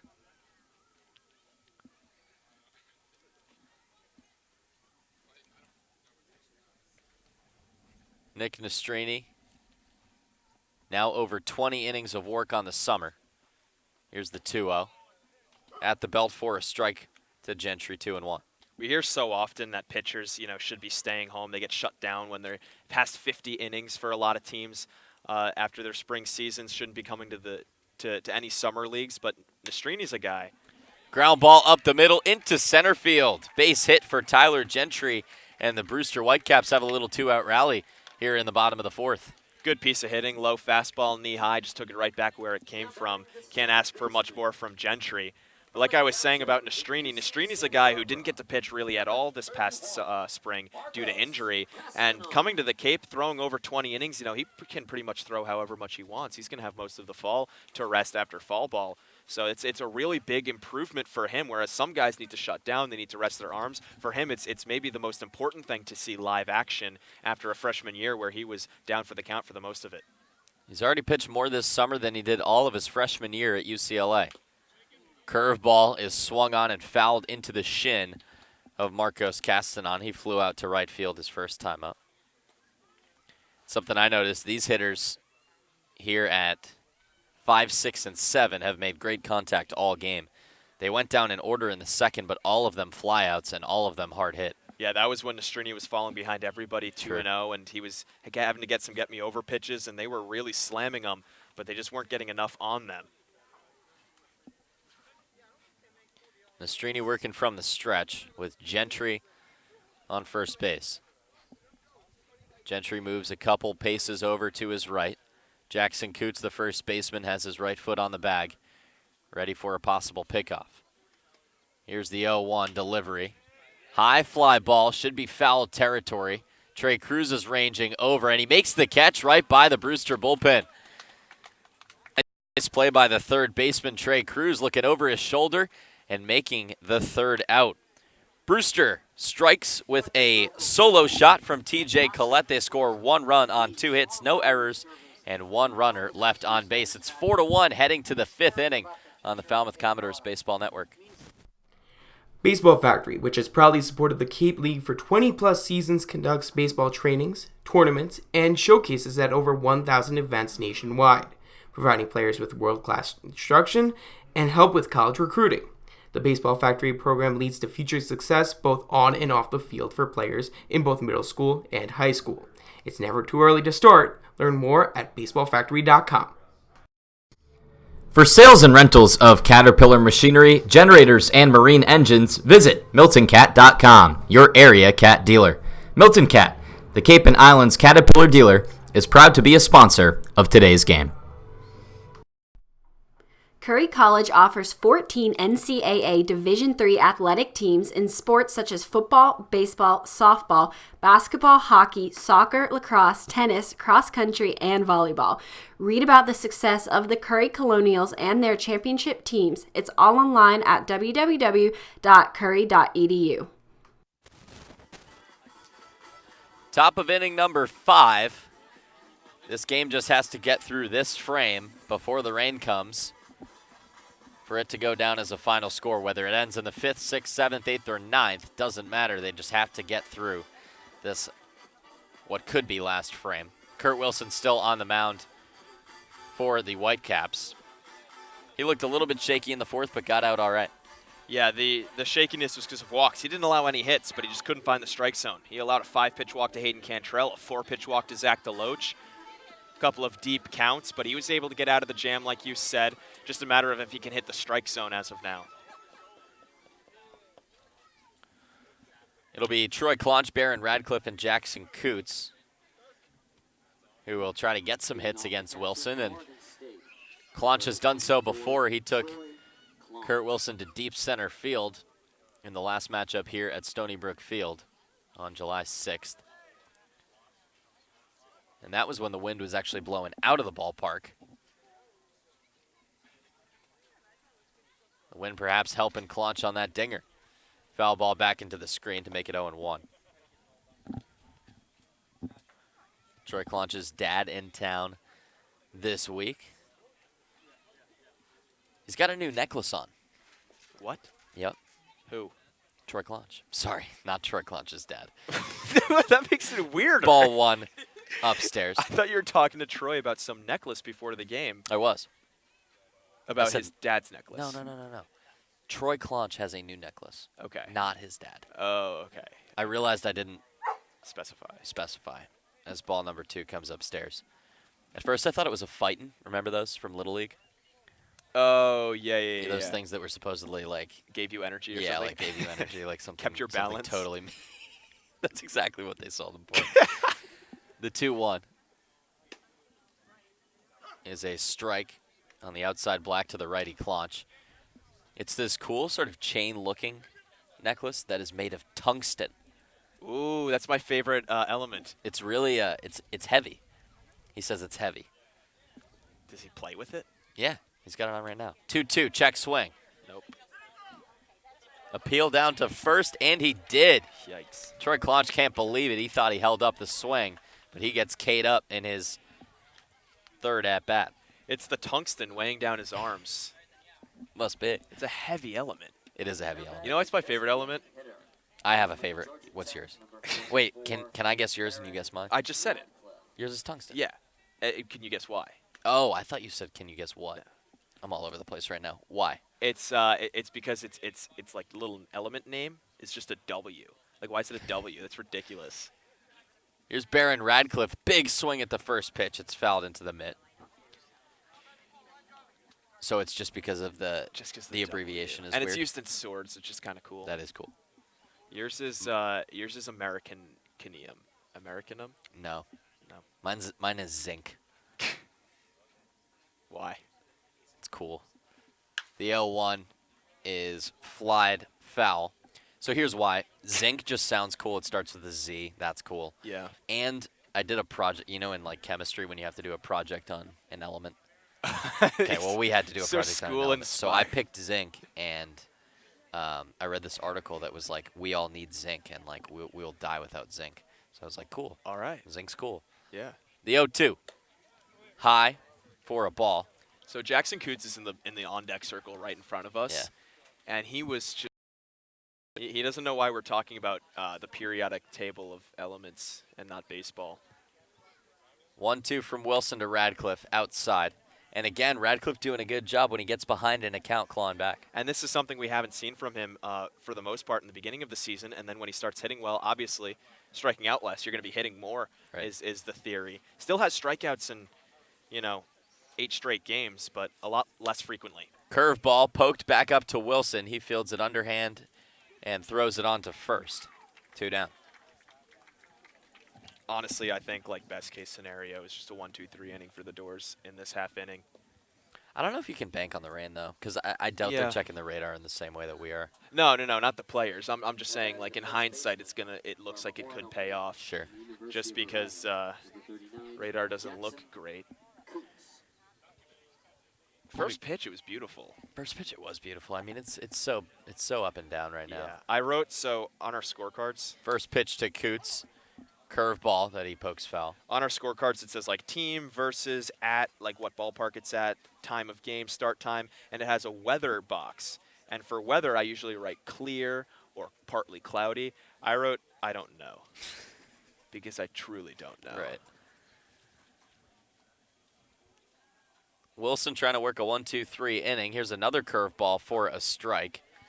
Coutts looked at that one. It's 0-2. Right now, Coutts with maybe the biggest hit of the game, a 2 RBI single in the third with 2 down. Yeah, the only RBI hit of this game. The 0-2 from Wilson. Fastball swung on and missed. Great inning worked by Kurt Wilson. He strikes out Trei Cruz, works a ground out from Baron Radcliff, and strikes out Jackson Coutts on just 3 pitches. Bottom of the 5th inning we go. Still 4-1 Falmouth on the Falmouth Commodores Baseball Network. Cape Cod Coca-Cola thanks you for supporting the Cape Cod Baseball League and for refreshing yourself with ice-cold Coca-Cola products. We offer over 400 different beverage choices on Cape Cod to quench every thirst, and more than 150 are low or no-calorie options. Red Shirt Fridays is a national program created to acknowledge, honor, and support our troops who put themselves in harm's way to defend our freedom. In support of this program, the Cape League teams will be wearing a specially designed red jersey every Friday. Support our troops and join us by wearing red each Friday. Cape Cod, with 2 acute hospitals and more than 450 physicians. For more information, please visit capecodhealth.org. Cape Cod Healthcare, expert physicians, quality hospitals, superior care. The Colossal Lobster Rolls are back at the 99 restaurants. Visit today in Centerville, Falmouth, Mashpee, Wareham, or Yarmouth for the best value for lobster rolls on the Cape. The 99, proud sponsor of the Cape Cod Baseball League. For sales and rentals of Caterpillar machinery, generators, and marine engines, visit MiltonCat.com, your area cat dealer. Milton Cat, the Cape and Islands Caterpillar dealer, is proud to be a sponsor of today's game.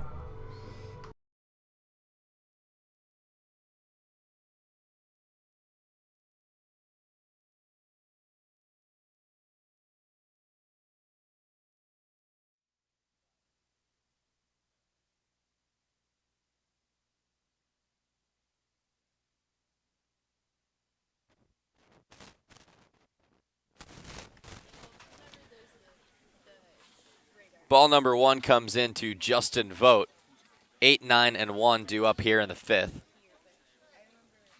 Nastrini still on the mound. Fires 2 quick balls to the catcher.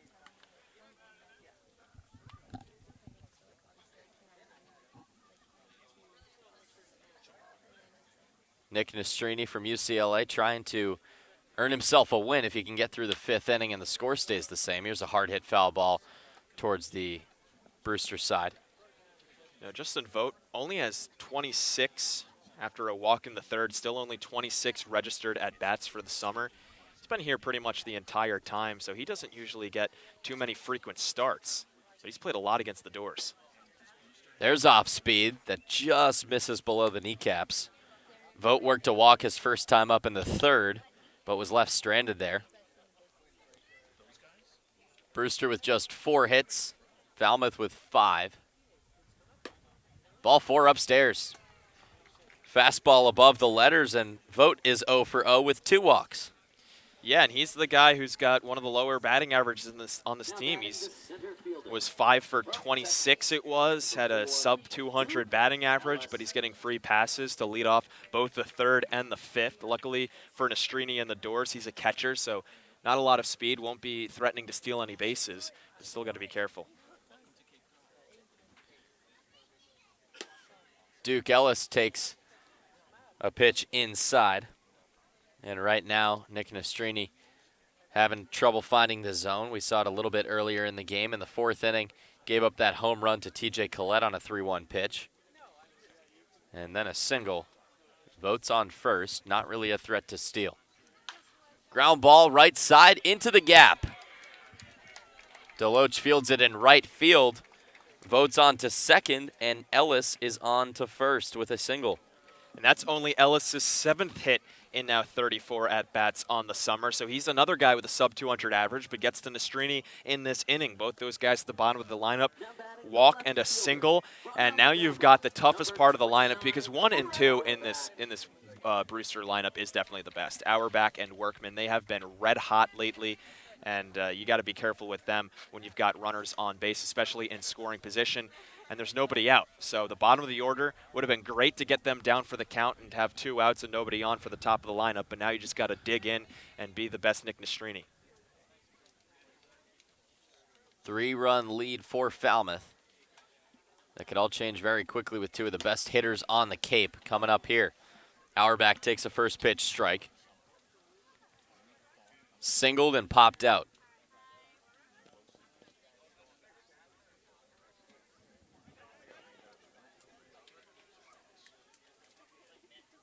Clouds turning darker and darker gray here at 7:04 Eastern Time. The 0-1 is a fastball, hard hit into left field. Back is Tim Tawa. He makes the catch about 10 feet in front of the fence. 1 down. That was a 3-0 pitch that Nastrini threw on 0-1. I mean, that was belt high, caught a chunk of the plate, kept it outside rather than middle in, but Auerbach still turned on it because he is probably the hottest hitter on the Cape this past week or so. I mean, this guy the last couple of days has been crushing everything he's seeing, and he crushes that one, but luckily for the Doors, right at Tawa in left. That really could have caused some trouble. Here's Gage Workman trying to cause some trouble of his own. 6'4", 200-pound lefty from Arizona State. Big swing and a miss. Strike 1. And Workman also has been red hot, like we were saying. Entering this ball game, he was 8 for his last 13 and had 5 RBIs in his last 3 games played. He's added another single and a chance for an RBI with the runner on second base. The 0-1 is low. So he didn't give him a pitch to hit after gave Auerbach one to take for a ride on the 0-1. Definitely got to be a little more careful than that. And Workman has more power, arguably. .330 average last year at Arizona State with 8 home runs and 42 RBIs. This summer has been much of the same. 4 doubles, 4 triples. Here is a high fly ball ranging over Tim Tawa. He runs out of space by the relievers in the Brewster bullpen.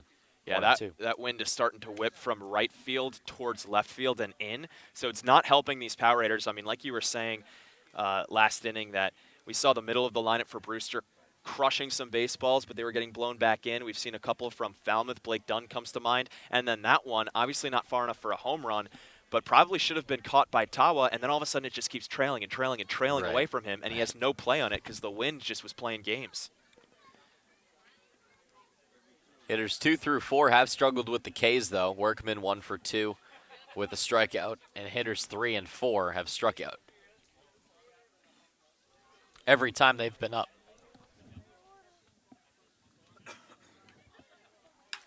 1-2, cracked foul.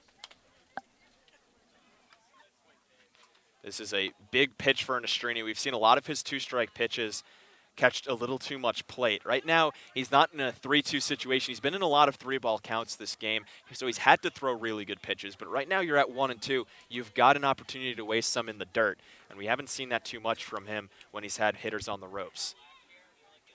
Look back towards second base, and he delivers. Swing and a miss, strike 3. He took some off it, and Gage Workman goes down as a strikeout victim for the second time tonight.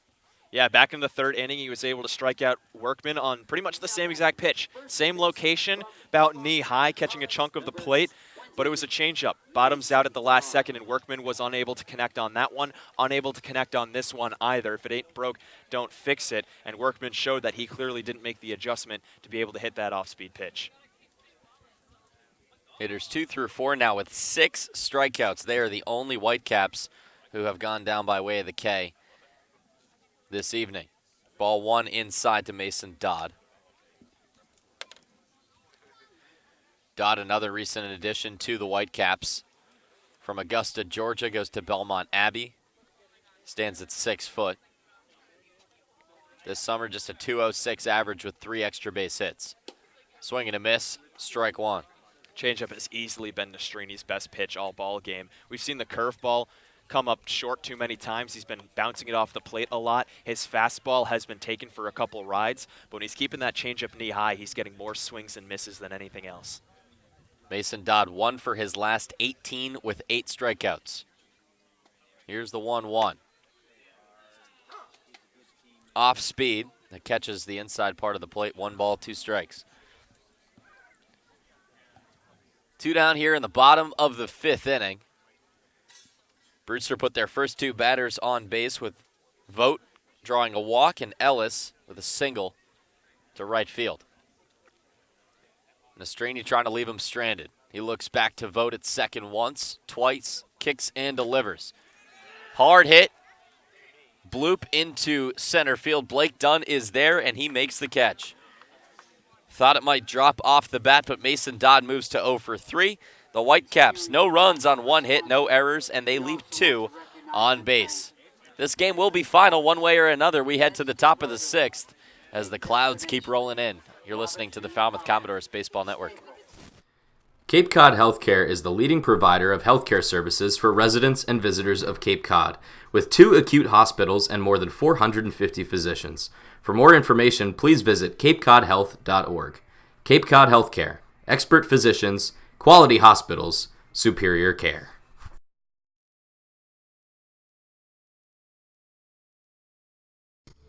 For sales and rentals of Caterpillar machinery, generators, and marine engines, visit MiltonCat.com, your area cat dealer. Milton Cat, the Cape and Islands Caterpillar dealer, is proud to be a sponsor of today's game.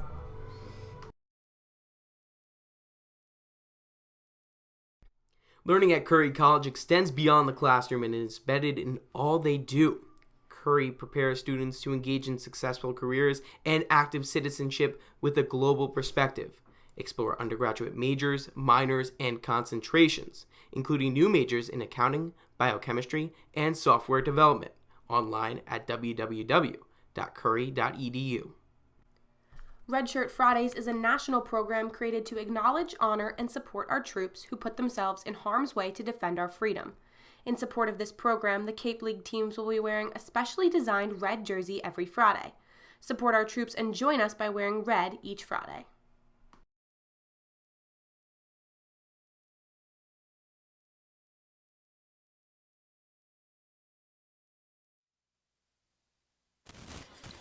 Top of inning number 6. Falmouth Commodores lead by 3, and the Whitecaps go to pitcher number 3 in Sean Roberts. Yeah, righty from New Jersey. He's originally from Wharton, New Jersey. Stands at 6'2", 215. Is a senior at the County College of Morris.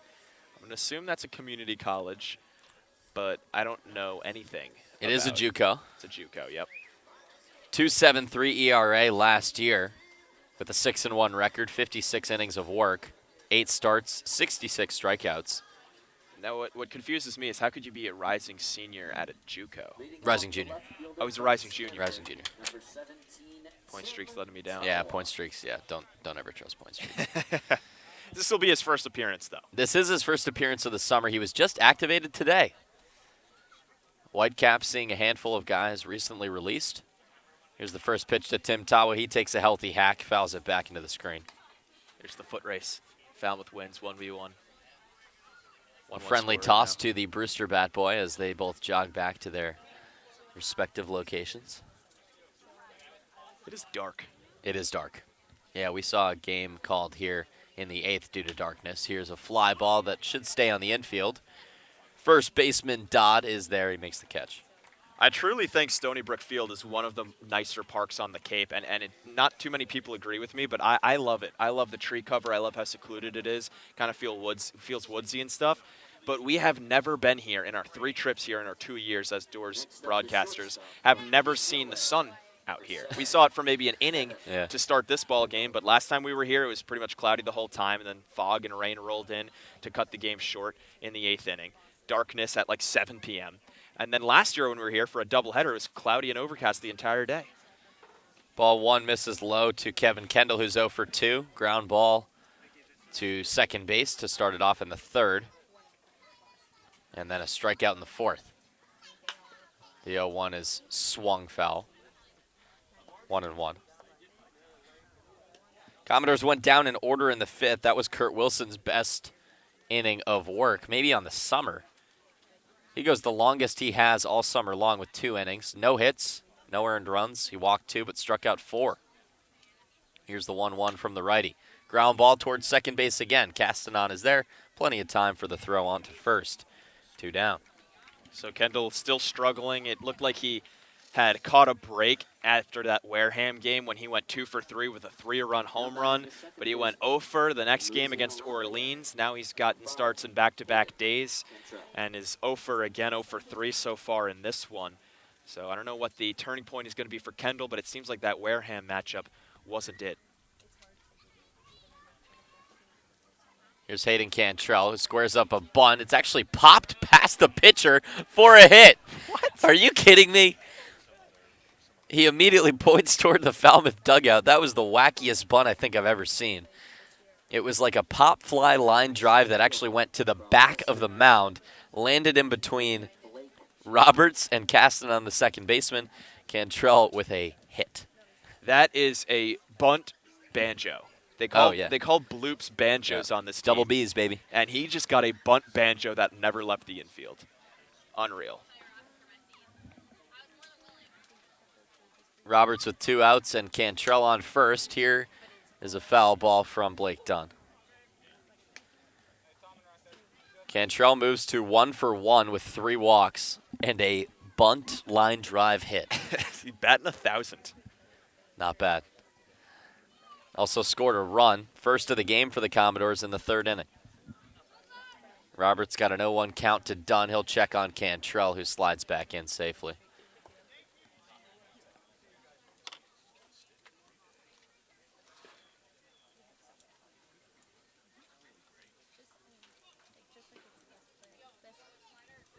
Roberts will take his time, adjust his cap.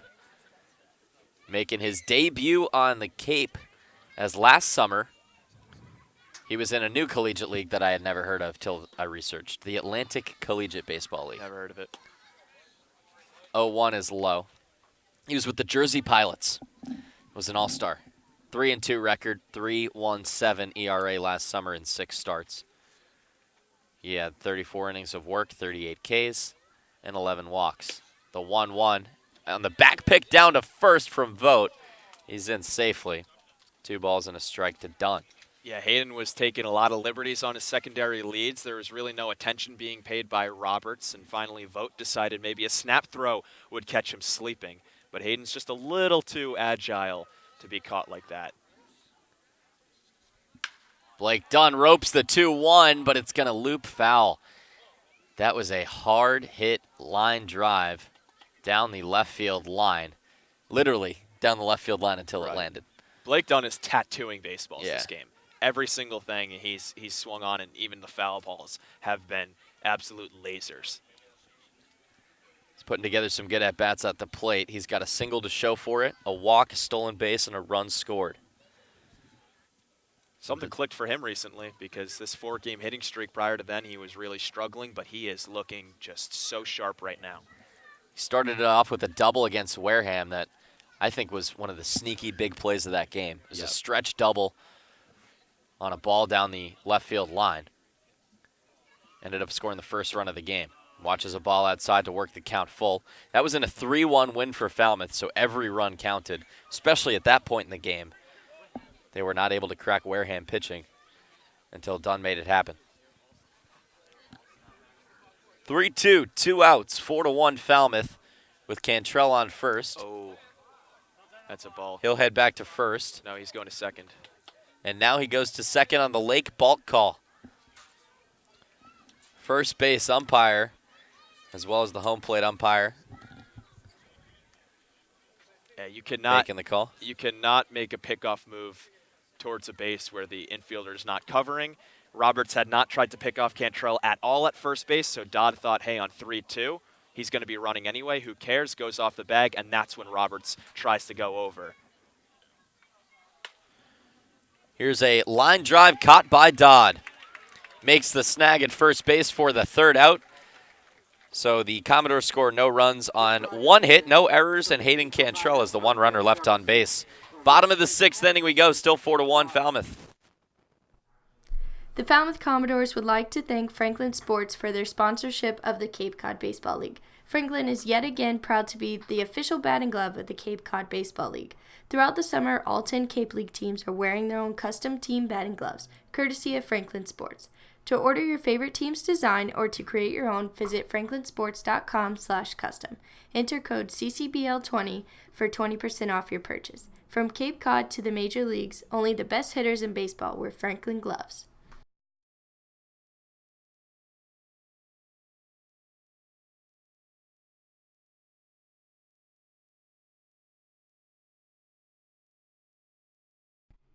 Urgent care is now available at 4 Cape Cod Healthcare locations: Hyannis, Falmouth, Sandwich, and Harwich. Open after hours and weekends. Staffed by ER physicians. Expert care when you need it. Learn more at capecodhealth.org/urgentcare.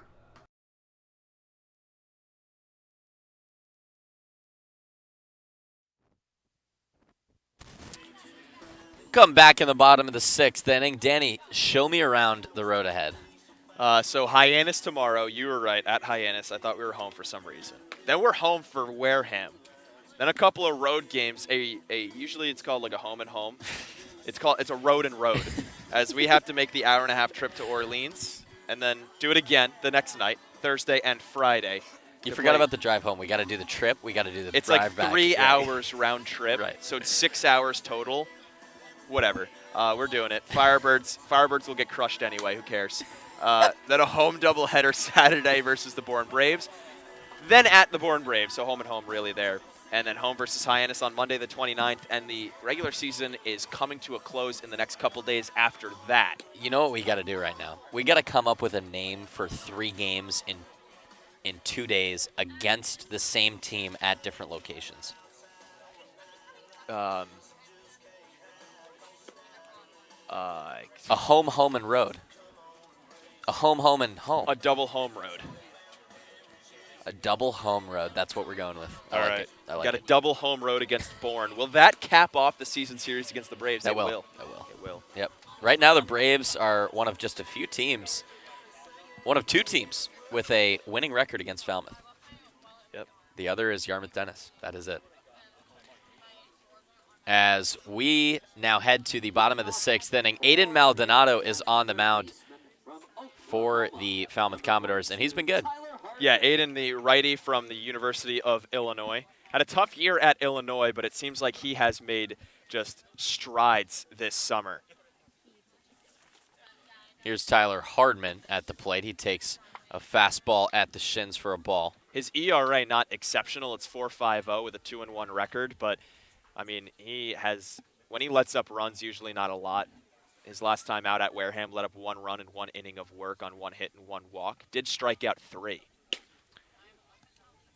Couple fast-moving heaters from Maldonado. But the second one misses outside, so now a 2-0 count to Hardman.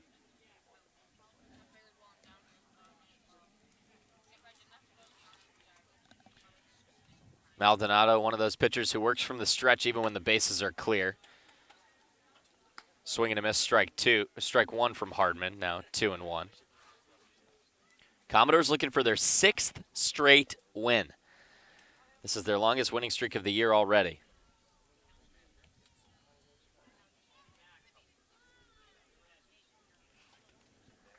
The 2-1 misses at the ankles. Hardman thought about it, but he held up.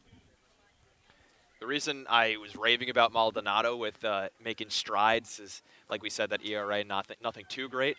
But the 19 strikeouts over 12 innings compared to only 4 walks is really the big difference that we've seen from him. And right now he's staring at a walk potentially.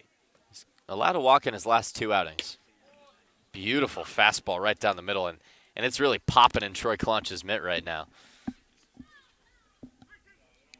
Handful of scouts here have their radar guns up for the rising sophomore with Illinois. Settles in the stretch as Brewster's getting darker and darker.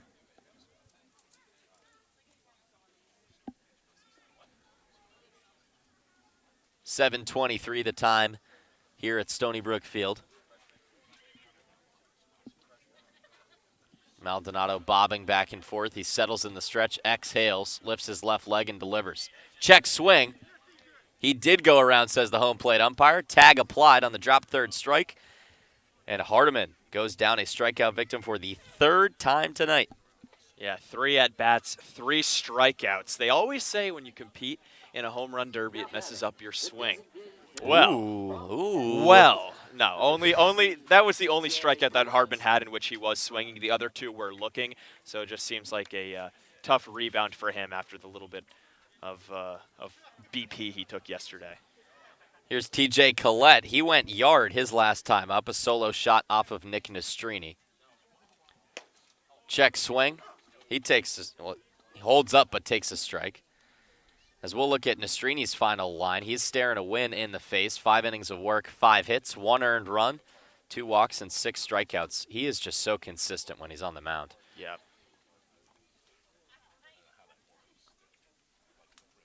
No balls and a strike. Maldonado picking up the pace a little bit on the mound. Foul ball back towards the Falmouth bat boy. He doesn't even have to race. He just moseys off the block, grabs it. I count it as a dub. That's a win. That's a win. 2-1, Falmouth versus Brewster, bat boy races.